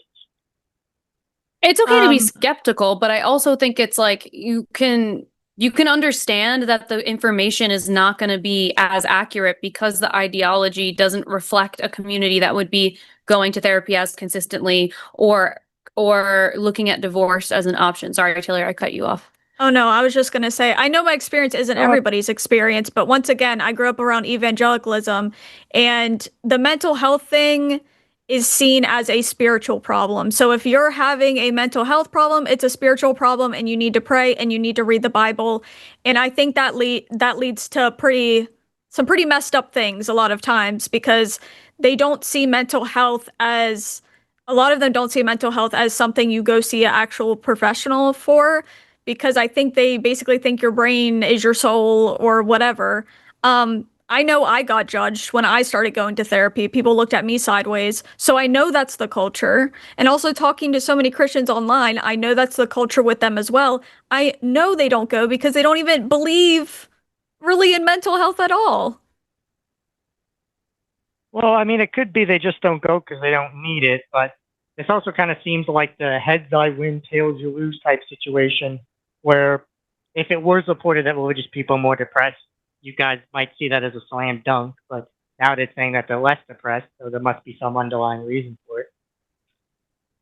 I don't think that there's like a slam dunk on either end of it. That's kind of my point. It's like it's not gonna be clear cut enough because of the way that the religious folks, the standards of living that they have, in which they are not going to therapy and are more likely to like pray over whatever it is that they're struggling with, or Well, maybe prayer just helps them though. Maybe it does. Like maybe that's the solution, to be honest.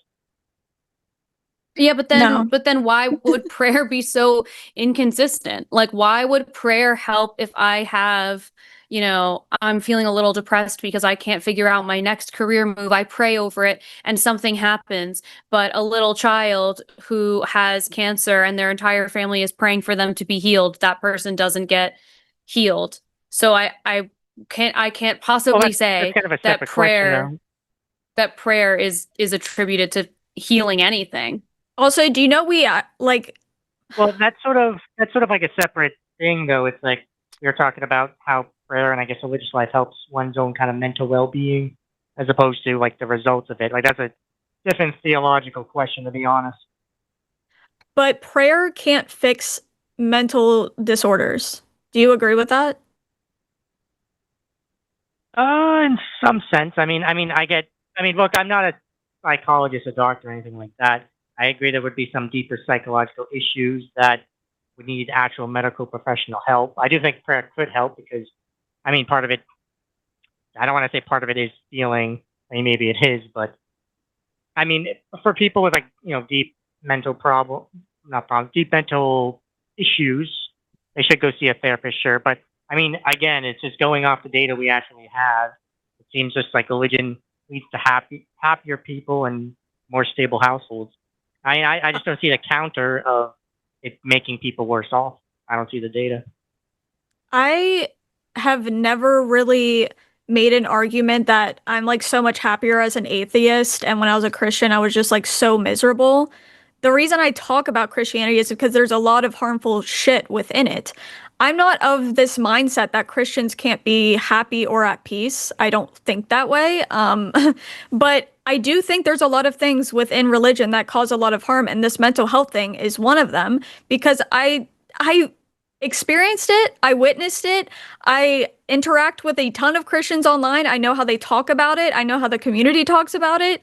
It's a problem. And this thing of like, if it's bad enough, who decides when it's bad enough? And then they're also sending these people to pastors to get mental health therapy when these people aren't qualified at all. And if you don't think that does any damage, you're severely mistaken, because they're going to someone who isn't qualified and who knows what they're telling them. We know that there are people who have been in abusive relationships where the pastor's recommending they stay together, they stay married, the woman just tries to please him better. So why that's an issue, is it not? That's an issue, but if we're talking a general case of religiosity versus secularism leading to more or less abuse, I don't think there's any proof that religiosity leads to more abuse. I never said that. That wasn't my argument. No, but no offense, but with the title being "Religion Hurts Women and Kids," that seems to imply that religion is uniquely harmful. It does more damage. No, it's not. It's not uniquely harmful, but I think that it can harm people in unique ways that maybe other things can't. But there are other religions that hurt people the same way. Sure, and there's secular people that hurt people. So, again, if we want to look at what helps society the most, I just think there's a lot of studies that show that religiosity does help people. Do you think our society is good right now? Do you think Do you think that, I know you're in Canada, but do you think in the United States it looks peaceful and happy and I don't know, united? Does it look like that? Uh, that's a pretty big question, but I Yeah. mean, as far as standards of living, I mean, compared to 100 years ago, it's probably better. But you probably don't want to go that far. But No, but that's not what I asked, though. I mean, you could just argue in though, general. like, and that could actually be so. Like, couldn't that actually be an argument in favor of me though? That the USA is getting more secularized. So if it is getting worse What? off, isn't that the fault? No, Secularism, you could argue. Mitch, So we have Christian nationalists in office that every day are trying to get rid of separation of church and Oh, state. geez. Maybe like you're unaware of that. They're putting 10 commandments in public schools. They're wanting to teach Bible classes in public schools. There were 10 commandments in. Well, that's kind of What? a whole other debate, but I mean, No, it's not. to be honest, this is what I find kind of strange with a lot of American atheists is, like, there was prayer in school and 10 commandments in, like, buildings, like, close to the time of the founding fathers, and, like, no one really had a problem. cares? no, With there it wasn't. until And no, 1960. and also you don't know that to be true because our founding fathers were pretty explicit that religion is not to be included in government. That was like Well, that pretty has to do with not explicitly having an shared. established church like the Anglican Church. Well, The Do separate you- the churches. Sorry, do you go re- ahead. do you recognize that also people are getting rights taken away, like reproductive rights, because of religion as well? Anytime there's some kind of rights being taken away, it's because of Christianity. It's due to Christian belief that they don't think that's what God wants and they think everybody else has to abide by their religion. For example, if a Christian got pregnant in a not ideal situation, just because I might have gotten an abortion doesn't mean I think they should be forced to get an abortion. I think they should be able to choose and stuff like that. I think it's not created equal because in the secular worldview, you're given a choice. Nobody's stopping you from practicing your religion. Nobody's stopping you from that, but they want to push their religion onto other people. So yeah, I have a problem with that, and it's not created equal. Well, I mean, all governments, secular or otherwise, force values on people through law. I mean, that's just kind of just like a one-sided kind of argument Okay, atheists make a lot. That it's Christian Mitch- forcing Mitch- values, but Mitch, be for real. Be for real. I know people can't murder each other and stuff like that, but be so for real. You know what I'm saying. I'm talking about laws based on I know what religion. you're saying, but sorry, repeat that last part. What specific secular law takes away a right from somebody or a choice? I mean, I suppose you don't have it as much in the USA, but I mean, something like gun right laws or laws against certain kinds of speech, stuff like that. Tell me When about the since speech when- laws. and Tell me also about the since speech laws. When is the gun? What? Tell me Wait, about the is- speech laws because I think there's going to be something interesting you say in there. Well, I mean, in certain European countries, they have hate speech laws against certain things you can't say, and I mean, you could argue that it's against some more extreme type of views, but I mean, that is necessarily the government forcing you to do something you can't do. Here's the thing, too. You can say, like, it's a just law that, they're stopping this or that, but that is still enforcing a view if you want to just look at it that way. But it's not based in religion. It's based in human rights and people having the freedom to make the So choices what? that they would like They're both to based in ideology. safely. No, but they're different because if I am not a Christian and our government is making laws based on Christianity, that's not my fucking business. But if I am a lawmaker and I am making laws based on the human rights of everyone in this country so that everyone can be safe and happy and prosperous, that is a very different thing because it applies to everyone. It's not based on a belief system that only, a percentage of people believe in. And by the way, I would like to just point there's out to literally you, there's no ideology every single. I wanted go to ahead, sorry. I wanted to share that I have quotes from founding fathers that talk about how Christianity is not a part of the government. Thomas Jefferson in 1814, Christianity neither is nor ever was a part of the common law.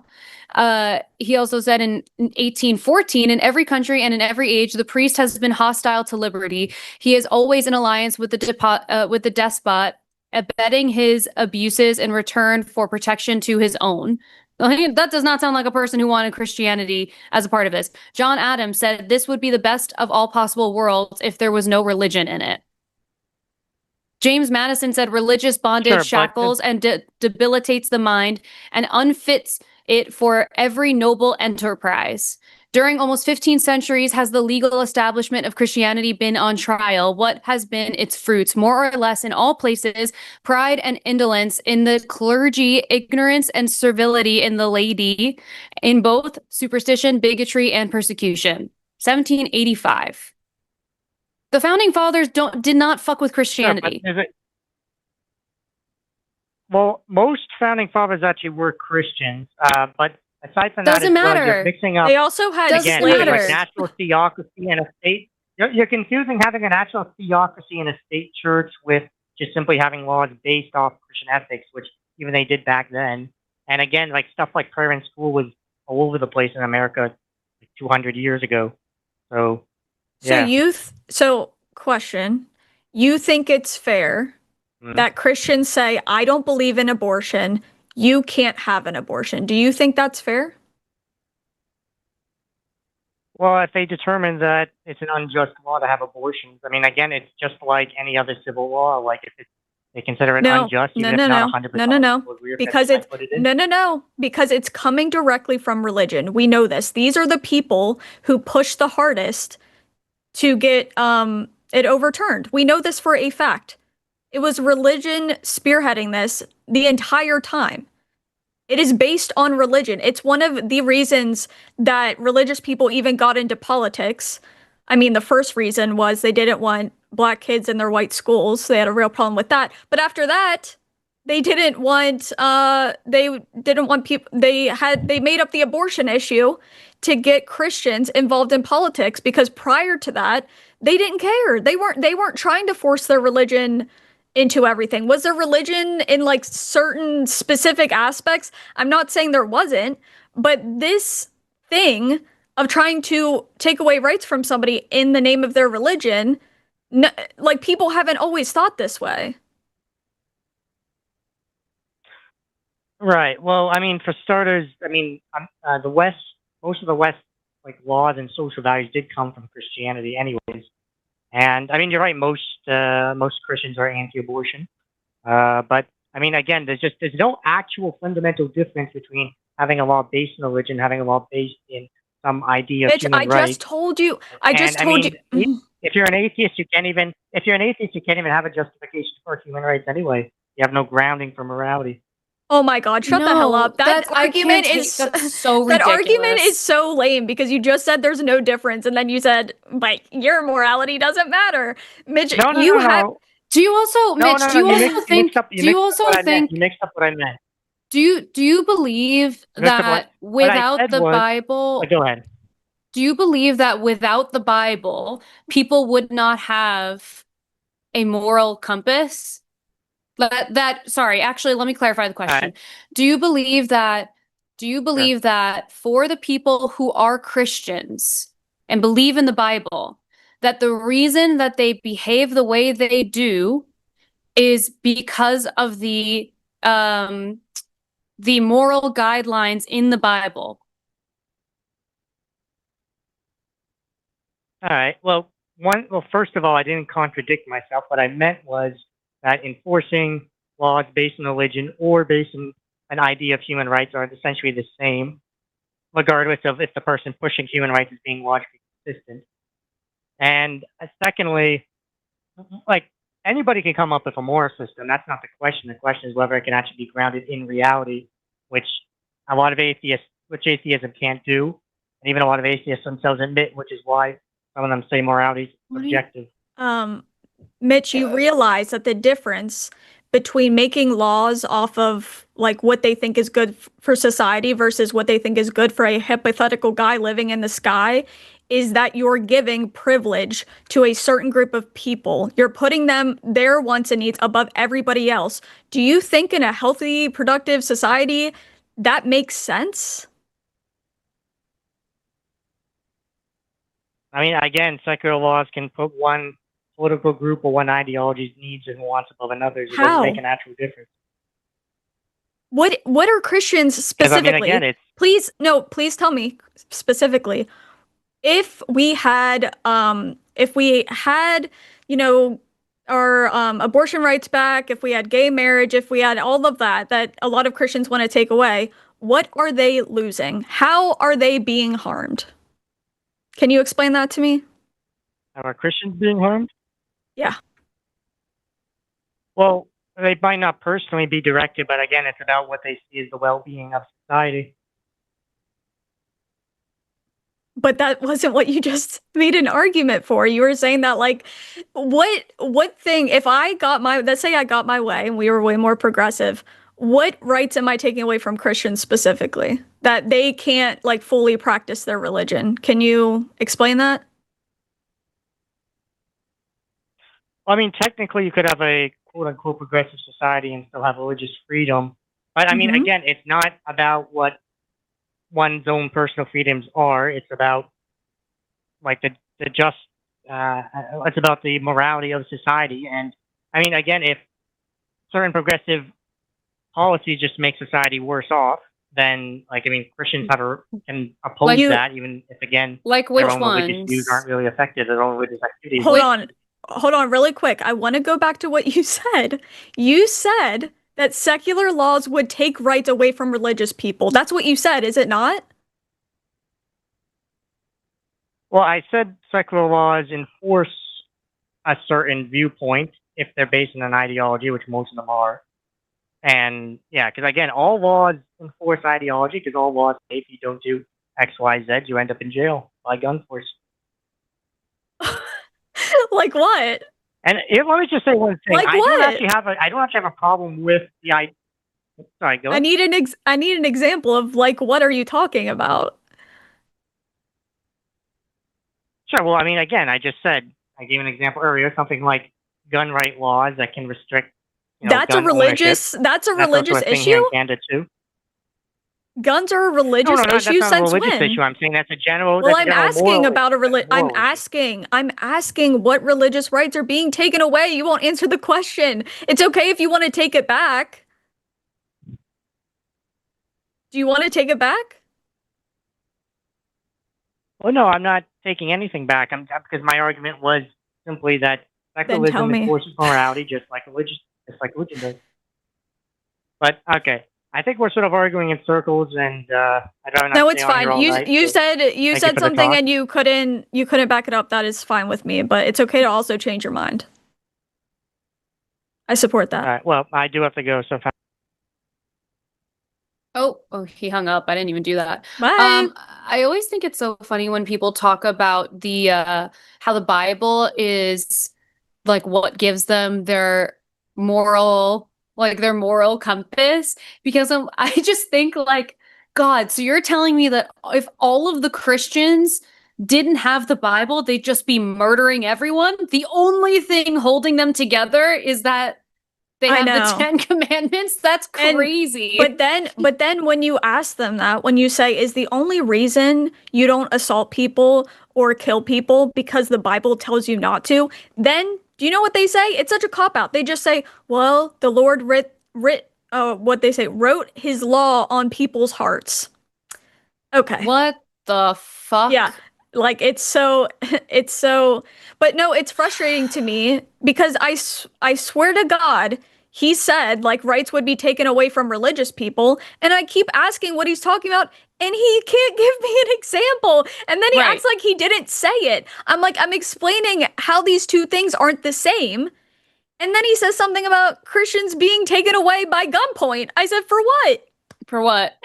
For what? And he couldn't tell me. I also can't understand how Mitch from Canada is an American Christian nationalist. Like, dude, what are we talking about? There's a lot of them. There's a lot of them. What? They call them Maple MAGAs. Oh my God, that's terrible news. That's terrible news. Oh my God. Yep. Wow. Okay. Well, we are going to take one more call before we get to super chats. So if you want to send super chats, now is the time. Send those super chats in. And our last call of the night is going to be an atheist. It's Brandon, who is calling back from last week. about a video that I made that he had some disagreements with. Hi, Brandon. Hello. Hi. Am I good? Do you mind Am if I I audible? Yes, do you mind if I give a recap of what the video was really quick, just in case anyone didn't see? Yeah, I would like you to, yeah. Okay, so I posted a video. There was like a trend going around that was like ruining the vibe at the bar, and then you like put whatever it is you want to say after that. So my video for this is from February, was ruining the vibe at the bar to tell men if you only like tiny hairless bodies, you like children, not women. And so we started talking about this last week, and then I think maybe we were trying to like make sure we got to other calls, and so we cut the conversation off at a certain point. I had someone walked in my room and I had to end it short. Oh, okay. Okay, great.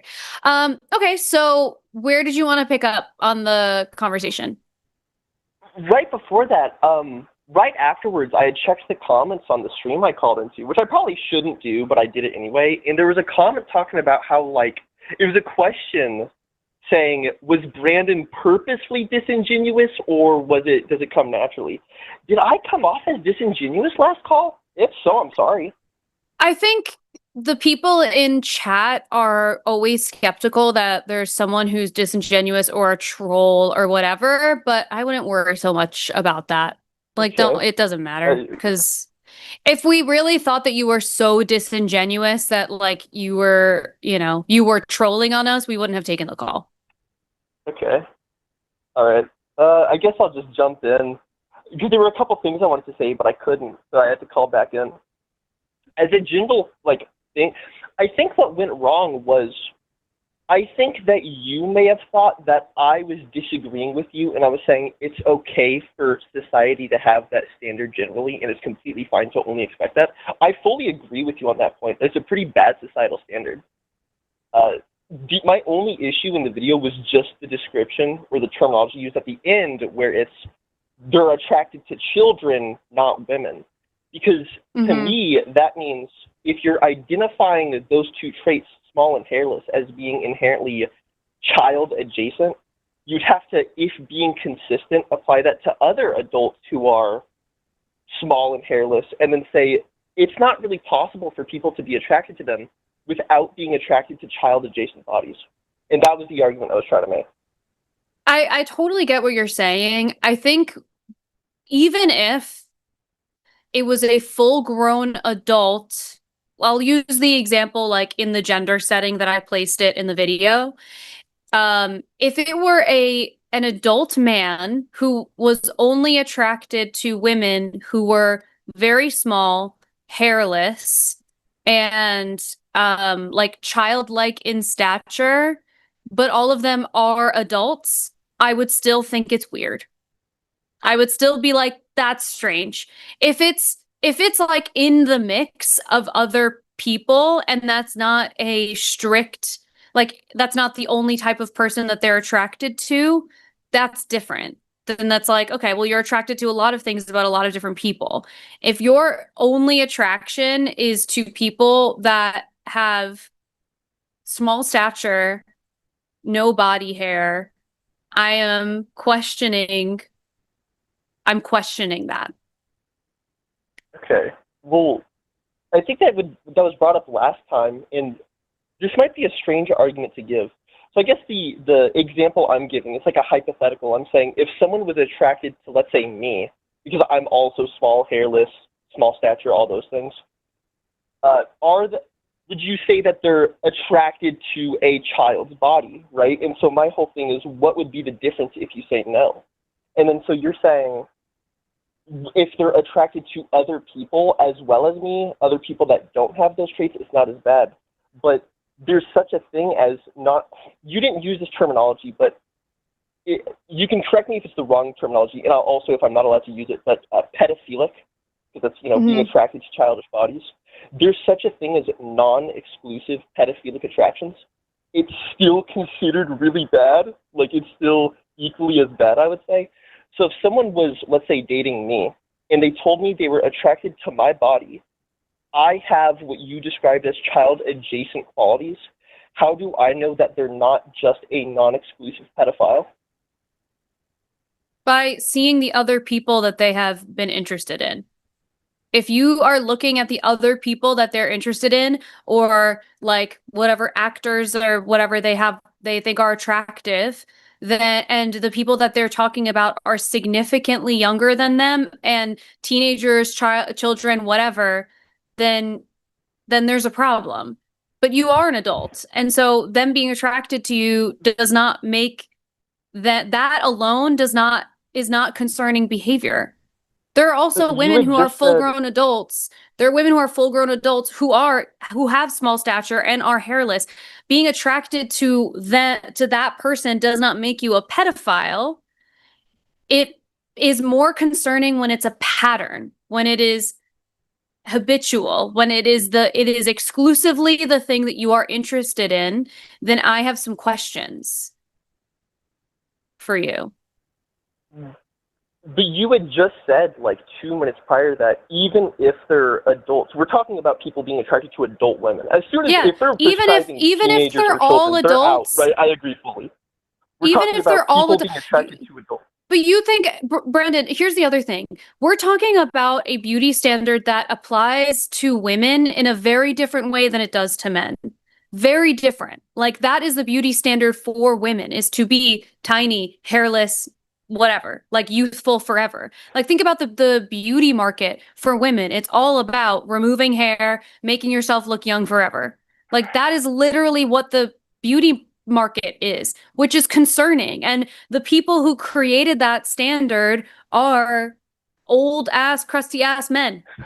That is concerning. That beauty standard doesn't exist for men in that way. The requirements of men is not to stay tiny, hairless, and look 13 years old as long as possible.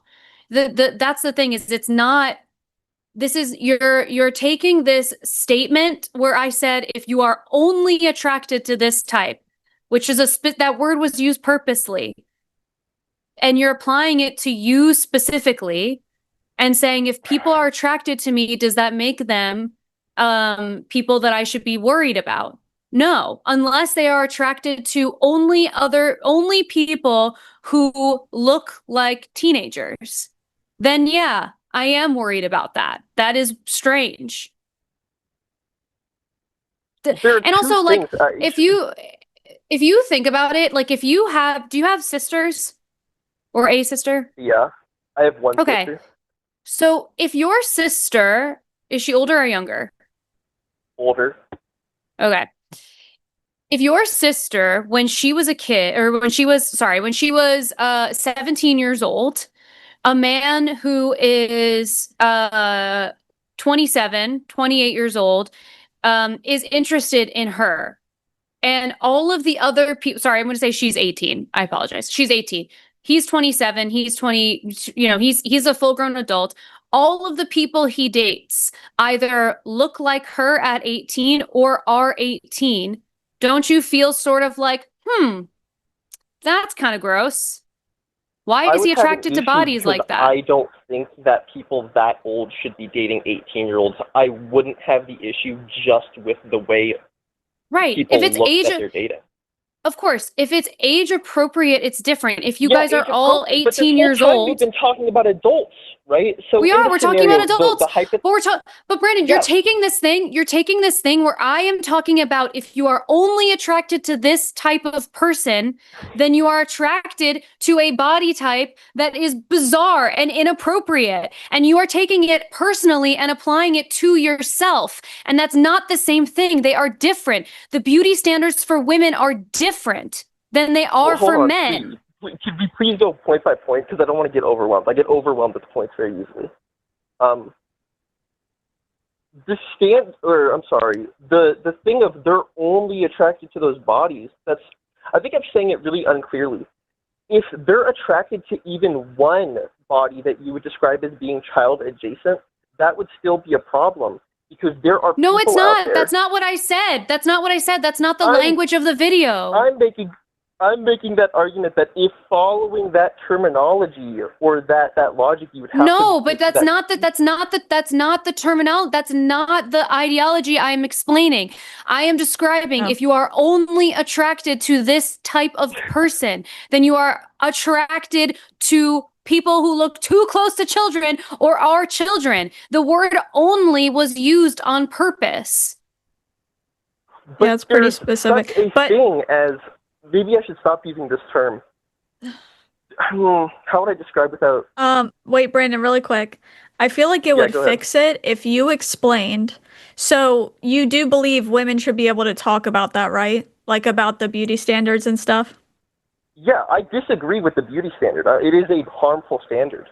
Right. Okay, so how are we supposed to talk about it without apparently being offensive? Like, how are we supposed to talk about it?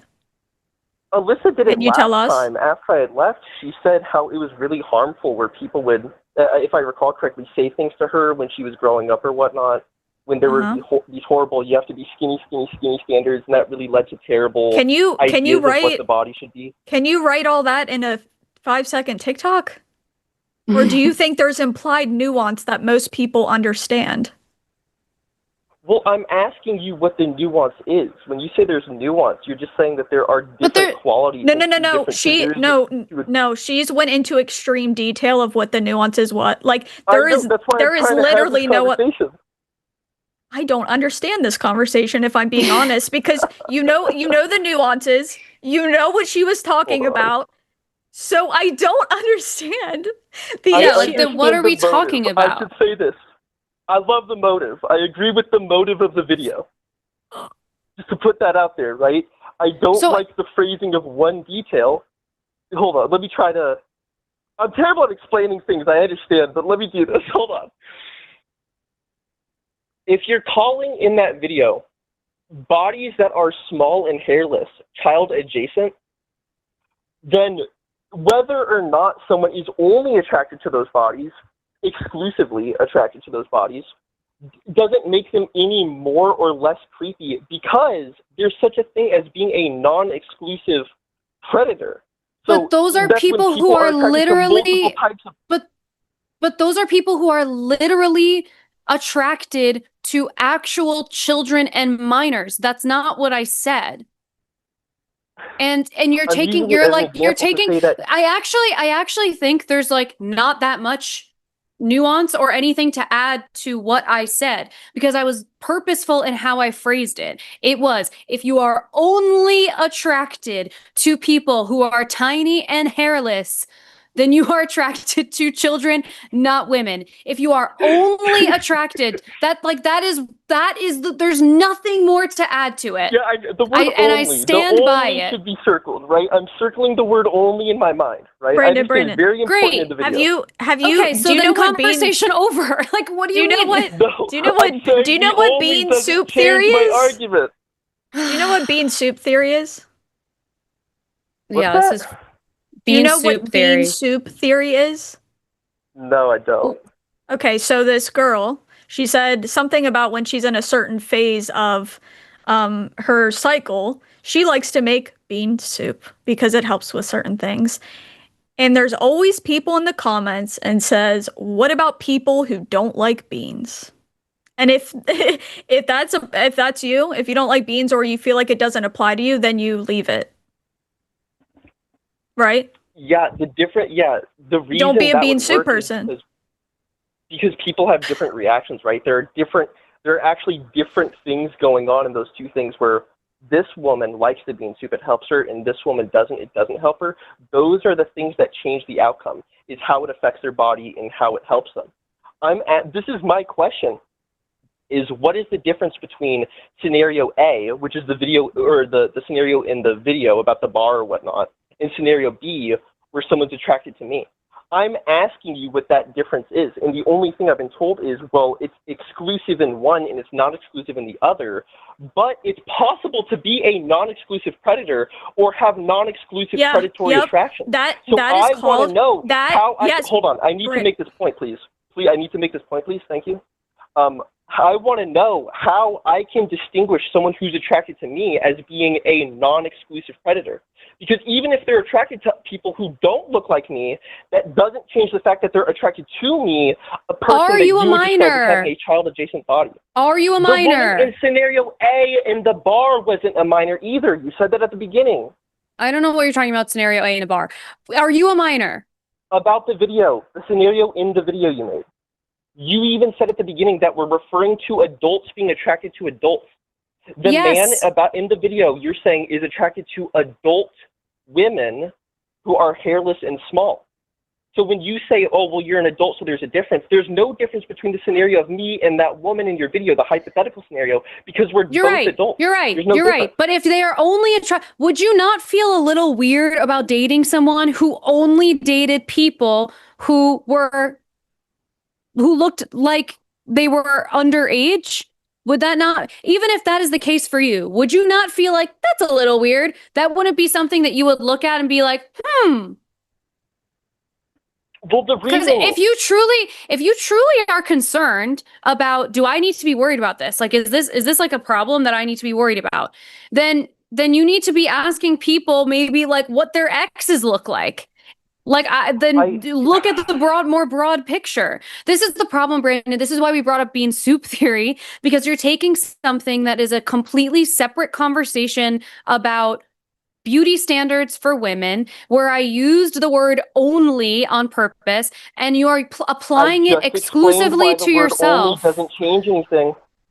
You're applying it to yourself, and that's a whole other that you're asking a question specifically about you, and you're allowed to feel actually however you want to about it. If it doesn't make you feel weird to date someone who only dates people who are tiny and hairless, then do that. I don't care, whatever makes you happy. But I don't understand why this is such a point of contention with you when I am talking about men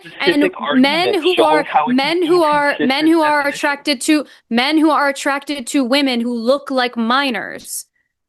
Or sorry, adults who look like minors. That is weird. That is a weird thing to do. I don't understand how you can't understand that that's not weird. You said we're small and hairless, right? So when you're saying that those traits are child adjacent. Brandon, do you think like a 15-second TikTok is gonna have like all of these I think like if it PSAs? can't have nuance about such an important point like this, it shouldn't be uploaded. Oh my gosh, that's crazy. That's actually crazy, because if I scrolled past a TikTok of somebody saying, "Oh my gosh, there's so many insufferable atheists online. They think they're smarter than everybody else, and they're always angry, and they're always this, and they're always that." Guess what? I would read it and I say, "Not me." Scroll. That's it. I don't have to stop and say, "Hey, some atheists aren't angry and aren't mean and don't think you're stupid." I don't have to say that. In that scenario, the scenario with the atheists is just the fact that some atheists are angry and some are, right? The exact scenario that I gave is if you are only attracted to tiny, hairless women, you are attracted to children and not women. That has nothing to do with Brandon, he, him. That is not about you. It's not about you. It's just not about you. That TikTok, that video is not about you. And you are applying all of this to you, and the dynamics of relationships and dating and youth and whatever, all beauty standards, all of it is different between men and women. Stop applying it to you. It wasn't about you. From the start, the video is not about you. It is not about men who are tiny and hairless. It is about women who are tiny and hairless. Why are we still talking about this? Terminology, children.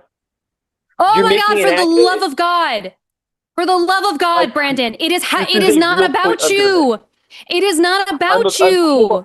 Can I explain why? Can I explain why I'm saying You're gonna explain to me why my video that I made is about you when I'm telling you explicitly it's not about you, and the language I used was about tiny hairless women, and you're gonna tell me that the video is about you. Well, you already said that, hey, you already in this conversation tried to apply it to me. I said, hey, what's the difference? And Because you asked me to. You asked me to. And you asked me to. Hold on, please. I'm in the middle of a point. I try not to interrupt you. You went along saying, hey, here's what the difference would be is because, well, you know, it's not a standard or whatnot. And, you know, you went into your intention behind the video. And then only now you're saying, well, it's not about you. It's not about you. What about it doesn't apply to me? Is it the fact that I'm talking about? Do you understand that men can be victims of this stuff? Yes, it's because you are a man. The beauty standards for men are completely different. Of course they can be victims of this stuff. Of course they can. But I am talking about a common beauty standard for women. That is what I'm talking about. And you are continuously conflating it with you and your body type. It's not about you. From the jump, it was not about you. And maybe I shouldn't have entertained this conversation and made it about you because now here we are. Like, it's just not about you. It's about women. It's about a beauty standard. Scenario. Just imagine another person who has a small hairless body naturally. They're in a relationship. Their partner says they're attracted to them. They have to wonder, hey, what is this? You understand? It doesn't have to be me. I was using myself as an example for the conversation. If they are, and whose fault is that? Is that us for recognizing it? Or is it a pedophile's fault? Or somebody who's only attracted to people who look like kids? Whose fault is that? I'm asking you if it is as bad as in the video in a different scenario. It's a consistency check. You can't see that? Are you kidding me? Brandon. So you're asking me if you understand that the video is not about you. We're moving on from that. The video is not about you. Don't oh my God me. I'm trying to clarify what you just said. You are confirming, you understand that video is not about you, but if you are asking, does this apply when the genders are flipped? Yes, the logic of the video would still have to apply to other scenarios. No, it doesn't. Literally, no, it doesn't, Brandon. No, it doesn't. I'm sorry, it literally doesn't. Why not? No, it doesn't. Why you not? decided that it does. It does not. Because the beauty standards are different. Alyssa, do you mind if I explain it to him? Yes, please. Because Brandon, really quick. I'm sorry, Brandon, really quick. So because the thing is that if I'm going to mute you, if you don't give me a chance to explain this to you, I'm going to give Alyssa just a break really quick. I apologize. So here's the thing. Is that if there was an epidemic of men being victimized by older women and tiny hairless bodies being the primary beauty standard for men, and all of the features of older, mature men are considered gross and disgusting, and if there was like women, if the entire barely legal category on every porn website was populated with men who look like you, I would agree that we could apply the standard equally, but it's literally fucking different. I understand that there's a bad societal standard that pushes this on women way more. And that's why I'm prefacing this by saying I agree that is a bad standard, and I'm very happy with the motive of the video. But again, when you say that those are child-adjacent bodies, I miss Andrew. Those still apply. What's that? Nothing. I just made a little joke. Keep going. Okay. Well, I want to hear it so I can laugh at it. I said I miss Andrew. It was a joke. It was a joke. Fuck. Bad joke. That's fine. That's okay. I'm getting angry just because I feel like some of the points I'm making aren't being listened to as well. No, it's that you're wrong. The reason that you're angry is that you're wrong and that we won't accept that you're correct. Why am I wrong? When you say, oh, it's a societal standard, again, I understand that that's a bad thing. But I'm trying to point out the definition of what a child-adjacent body is and that you described it as that. It being a wider societal standard doesn't change the definition of what a child-adjacent body is. It just makes it more widespread in one area than another. Which, again, I agree that it's really good to point out that it's a bad societal standard and how widespread it is. But you can't change the definition of what a child-adjacent body is just because it's not as widely pushed on men as to women. The definition would still be the same. Okay, cool, Brandon. You're right. When adult female teachers have sex with their students, that's a bad thing. Not what I said. We're talking about two adults of the same age category. What the fuck Brandon. are you talking Brandon. about? Hey, Brandon. Guess what? What I'm saying is that I also think that it's bad when men are targeted, but that, again, you are not systemically affected by this in the same way. So yeah, probably. Change the definition of what a I'm just gonna body is. listen. So my Okay, here's the question still thing. stands. Here's the thing. What's the difference between Here's the someone in a thing. relationship? I hung up on him. That was I'm at my breaking point. He just didn't like the answer he was getting. He just didn't like the answer that he was getting. And it's just Listen, like, go to therapy and talk about your issues with your body. I'm so sorry that you have issues with your body. I completely understand. I'm sure that's very challenging. That is not what we're talking about. This video is not about you. It's not about you. We just met the bean soup theory final boss. Literally. That's He is uncomfortable when we are not about him. Yeah, exactly. Thank you, Lux, for stepping in. You worded that so well, and I cannot believe that he heard that and then was like, well, hold on. It's like, no, you're not listening. You're not listening. This man wanted to be a victim so bad, and I'm not talking about you. Oh, that was brutal.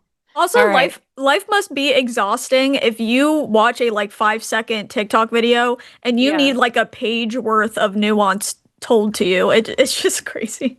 He just clearly has an insecurity. Clues. He has an insecurity, and he's applying this thing that is not about him to him because it reflects a part of his insecurity. I'm sorry that that's the case. I wish that were not that honestly, the beauty standard for men is the polar opposite of what his body type is from what he's describing. And I'm sure that that's really challenging. That has nothing to do with the video I posted.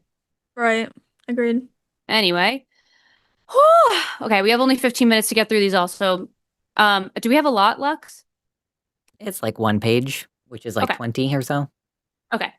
$4.99 from I don't know. I'm sorry. I don't know. I'm one of 13 kids. You are correct. You can't be a good parent if you have that many kids. Yeah. Agreed. Yeah. There's no way. $5 for Mystic Mind analysis. What's your problematic fave in media?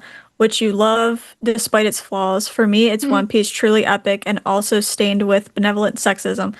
That's a great question. I feel like my problematic thing is I do sometimes like to watch messy reality TV, and I know it's unethical.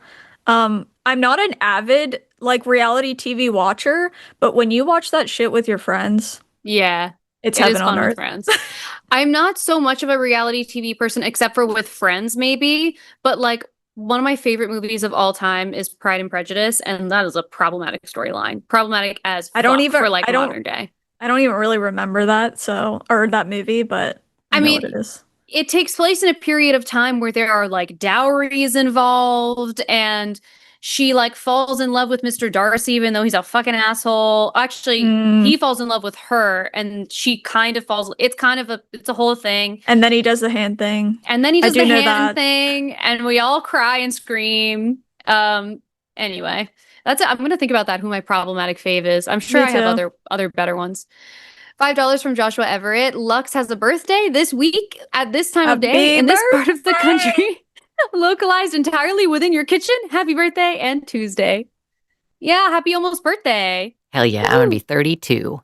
Oh my gosh. Oh my gosh, me too in May. I'm gonna be I'm already 32, and I'll tell you guys, it only goes up from here. Nothing has changed. Everything. Honestly, I throw my lower back out pretty often. That's what's changed. Oh my God, my back was so fucked up for 2 full weeks just now. It was crazy. And do you know what you did to throw your back out? Because I know what I did.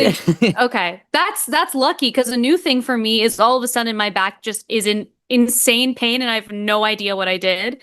So I need to get some core strength going, because that's definitely not at that time of life where you wake up and can't turn your head to the left, kind of thing. Brutal. That's brutal. I know I'm hunched over like this, doing little crafts or playing video games for long hours, so I do it to myself. $5 from Joshua Everett 9887. I keep forgetting it's not Thursday, so I keep putting votes in my supers. Oh well, Team Lux anyways. # Team March birthdays. Yeah, they vote on Thursdays. Vote for what? We have a silly little competition where people can use their super chats to vote for the hosts, and whichever host loses has to defend a silly position, all Congress members must wear fishnets and stupid shit like that. I love that. That's I great. love that. $5 from Space Barbarian. It's like every shitty ideology is anti-Semitic, transphobic, and PDF files. Yeah, I know. Imagine that. They all are this. They're just the same. And honestly, they're like all rooted in boring. freaking weird conspiracy theories, I swear to God. Yeah. It's just honestly, after a while, it's like this is boring. It is boring. Can you find something more unique to be hateful about? And it's freakish. Like, I It's think you're a freak. freakish. You're a freak.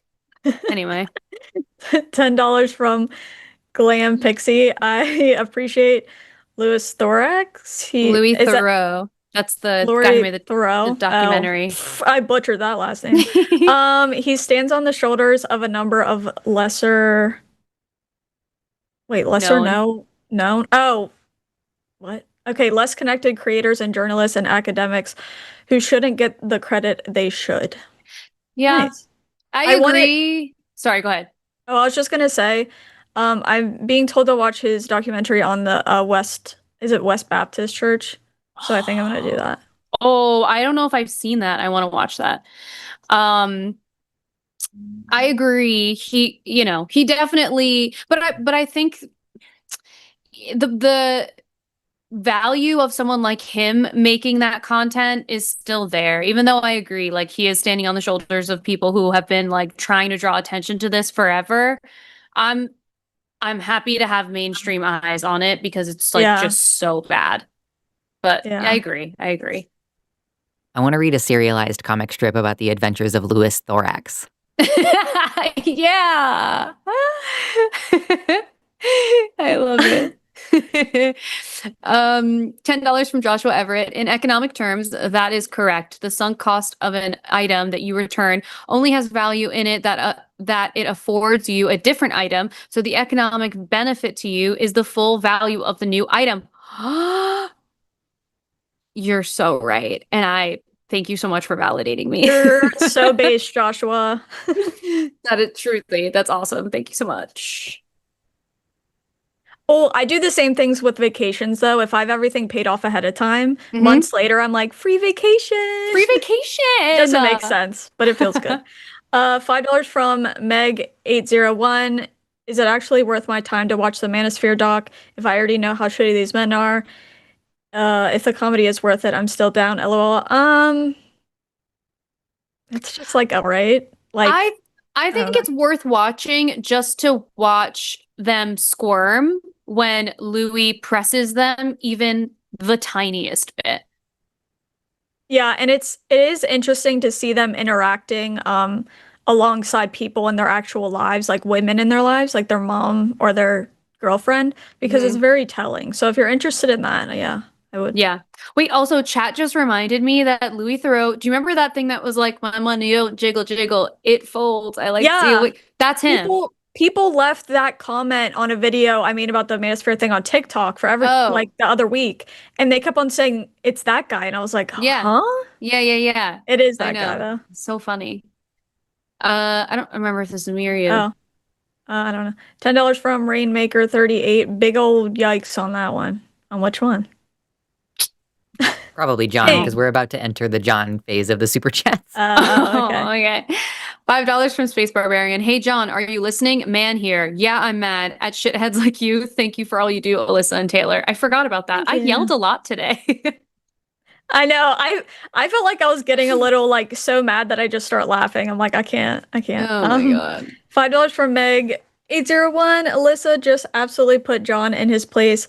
And TBH, I'm so grateful for you sticking up for all of his victims. I'm beyond grateful for you both. Oh. I love you, Meg. I love your hair. She looks so cool from her little picture. You want to be my friend? Want to be pals?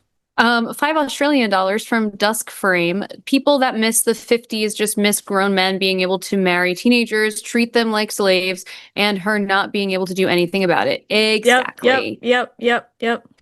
Exactly. I was going to say earlier, like you said, a woman was pining after the 50s, or you've seen women pining after the 50s. And I'm like, I kind of get the appeal of being just absolutely high on Valium all day. Yeah. No, literally drinking wine and like taking a Xanax. Yeah. Yeah. It's so funny. No wonder. Like, I don't even blame him. $10 from Mr. Boricua, right? Oi, John, you're glossing over actual bad deeds being done against women is atrocious. Your desire to return to the good old days is disgusting. Your outlook is dismal. Please become a better person. I agree. Thank you, Mr. Boricua. $10 from Tyler J. My trans friend got assaulted on the bus numerous times. John was disgusting. Why should we care about 4 men per year over the majority of women? Also, to be clear, it's not like literally 4 men, but Yeah. No, I know what you meant. The percentage ranges from like 2 to like 8% or something of people who are falsely accused of false accusations, and there are far more people who don't report Get sexual justice, assault. yeah. Exactly. So, and then like and then a small percent for people who even get in trouble for it, like have to face actual punishment. Right, exactly. $5. If your objective morality is grounded in God's will, then you must always believe it good to do what God demands, and He's ordered genocides. Enjoy. No, Right. Literally, but they'll dance. Right. No one hates the Old Testament more than Christians. Right, I know. $5 from the atheist mechanic. Brandon, you are too dense for this conversation. Just stop and learn more before speaking. Oh my God. Literally That was no comment. So exhausting. I was That just was talking to so my partner about exhausting. how it's like we are more likely to give the benefit of the doubt to somebody who's young rather than somebody who's old and still bigoted. It's like, I hope that Brandon is just, he's still cooking. You know, he's got a few more years of cooking in his brain area. Brandon, how old is he? 18. I thought he said he was 18 last week. Okay. Brandon, the best thing you can do is grow out of being a bean soup person. Nobody likes a bean soup person. $5 from Legally Mod. Having a fragile male ego must be really exhausting. Brandon must have tuckered himself out. I'm sure he'll sleep good tonight. I'm also like 80% sure his mom walked into the room last time and that's why he had to cancel the call. No, like, I'm pretty sure. That I thought that whenever it happened, I was like, that definitely is like a family member. That's so funny. Yeah. $5 from Joshua Everett. Brandon cannot handle anything not being about him. He has a child-adjacent brain. Well, I mean, like, kinda, yeah. I hope that he learned a very important lesson today. I don't think he learned anything, but things are not everything is about you. That was a video that is explicitly not about you. In no way, shape, or form could it possibly have been about Brandon. Next time you make a video about like anything you normally do, can you please in parentheses put this isn't about Brandon? That's all the nuance you need. That's all the disclaimers you need. Oh, that's so funny. That is so funny. $10 from Xenogoys. Lex Superhero, happy unbirthday. A very merry unbirthday to you. Love it. $5 from Melatonin Ale. Thank you, Lux. I only caught the tail end of Brandon's call and I was over it after 2 minutes. Also, happy birthday. I will say also that I'm not really supposed to interject like that, but we were at the end of the show. So I was like, let's fucking wrap this up. It was necessary. It was necessary. You also had, like, you were listening to it, so you knew, oh, I froze. So you knew, like, what to say to, like, to not say the same thing that we were saying and also try to clarify. I thought what you said was so well put that I was like, well, surely he understands now. Nope. Silly me. Nope. We had hope and we were dashed. Me. Yeah. Erica, $20 from Erica. How do you say that? I'm now afraid of last names. I just watched the Netflix series you mentioned in the beginning. Holy hell, worried for my daughter. Yeah, it's so scary. Wait, the series? I think the inside the Manosphere.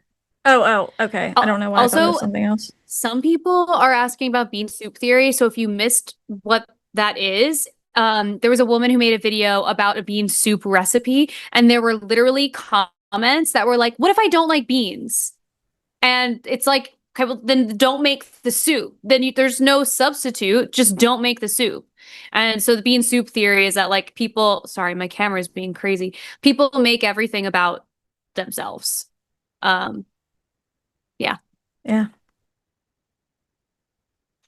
Oh, I don't know what I'm thinking. Sorry, I'm talking out loud. Go ahead. $5 from Lena Langton. Holy fuck, Brandon. If you think the video is about you, just come out as trans already. Oh my god. That was so tough. $5 from Jason Rear. Steven DeMarco from Tell Me Lies is legit one of those diabolical TV villains of all time.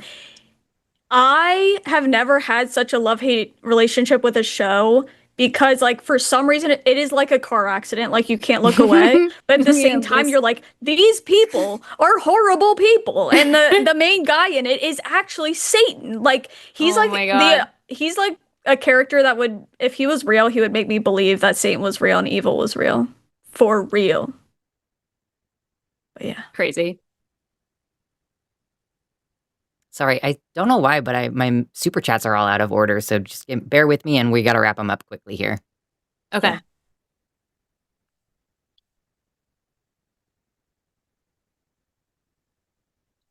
$10 from Hedonista. Oh boy, this is for your amazing patience with Brandon. I swear he spiked my blood pressure. Thank you so much. Damn. $5 from Bobby Kingston. Alyssa, I was rewatching your TED Talk, and I have to say, I feel you were talking all about Brandon, and that was hurtful. You should apologize. Yeah, Thank you Alyssa, so much. apologize. I know, and you're so right about that. I actually really want to like redo my TED Talk. I might do a YouTube I video need to that's watch like it immediately. No, I'm it's like watching it tomorrow. It's like kind of bad. I want to redo it. Like I want to do like if I could redo my TED Talk, this is how I would do it. But I'm $5 sure it's Canadian great. dollars. $5 Canadian dollars from Kyla. I'm so sorry you had to deal with Brandon. You all have way more patience to me, I think, than me is what we meant. Thank you. Thank you. $20 from Erica Marika. I just watched the Netflix. Oh, that was the same super chat. We've already had. Told you they were out of order. $10 from Lil Eepy Girl. I love that. Me too. Taylor, it's probably NIFB, New Independent Fundamentalist Baptist Pastor is crazy. And if I'm not wrong, also good to check out Dead Domain did interviews with his abused children. Oh. Wait. Dead Domain is a trans content creator who does interviews and infiltrates churches and shit. Oh, that's super interesting. I didn't even know who that person was. $5 from Never Had a Bidet. Alyssa, can you make a video about me? Oh, I know. I should start taking requests. Me next. $5 from Flabbergasted. Hi, Flabbergasted. Love you ladies. Can we get an RFR shout out? Maybe shout out about what we're doing on the first Tuesday of every month, Taylor. Yeah, so every month or every first Tuesday of the month, God, if I could talk, we do a Recovery from Religion TikTok live if you guys ever want to go over there and watch it. But yeah, follow Recovery from Religion on TikTok, and also, you know, they got all the good stuff if you are leaving religion. So go check them out. $6.66 from Pooh Head. That's my favorite. Thank you, Lux, for making an exclusive decision and dropping Brandon. Also, Bonnie is harassing the shit out of me because she wants to eat. $4.99 from Team Free Will 08. As a survivor of CSA who will never get any kind of justice, one of the men is luckily gone from this world. People like John disgust me. Yeah, don't blame me at all. I understand deeply. Well, thank you guys so much for watching, and we're going to pass you along to Jimmy. I'm going to feed my dogs. Thank you, Lux, for producing and also being our little voice of God and reason. Thank you, Dragon, for screening and all of our mods in the chat. Bonnie, she's yelling at me. Join our Patreon. Go to patreon.com/calltheline. Get line merch, linemerch.com. There's so many ways to support this channel. Wow. Do it all. Wow. Go and big we or will go see home. Yeah, we'll see you in the next one next week. Wow. Bye-bye. Bye.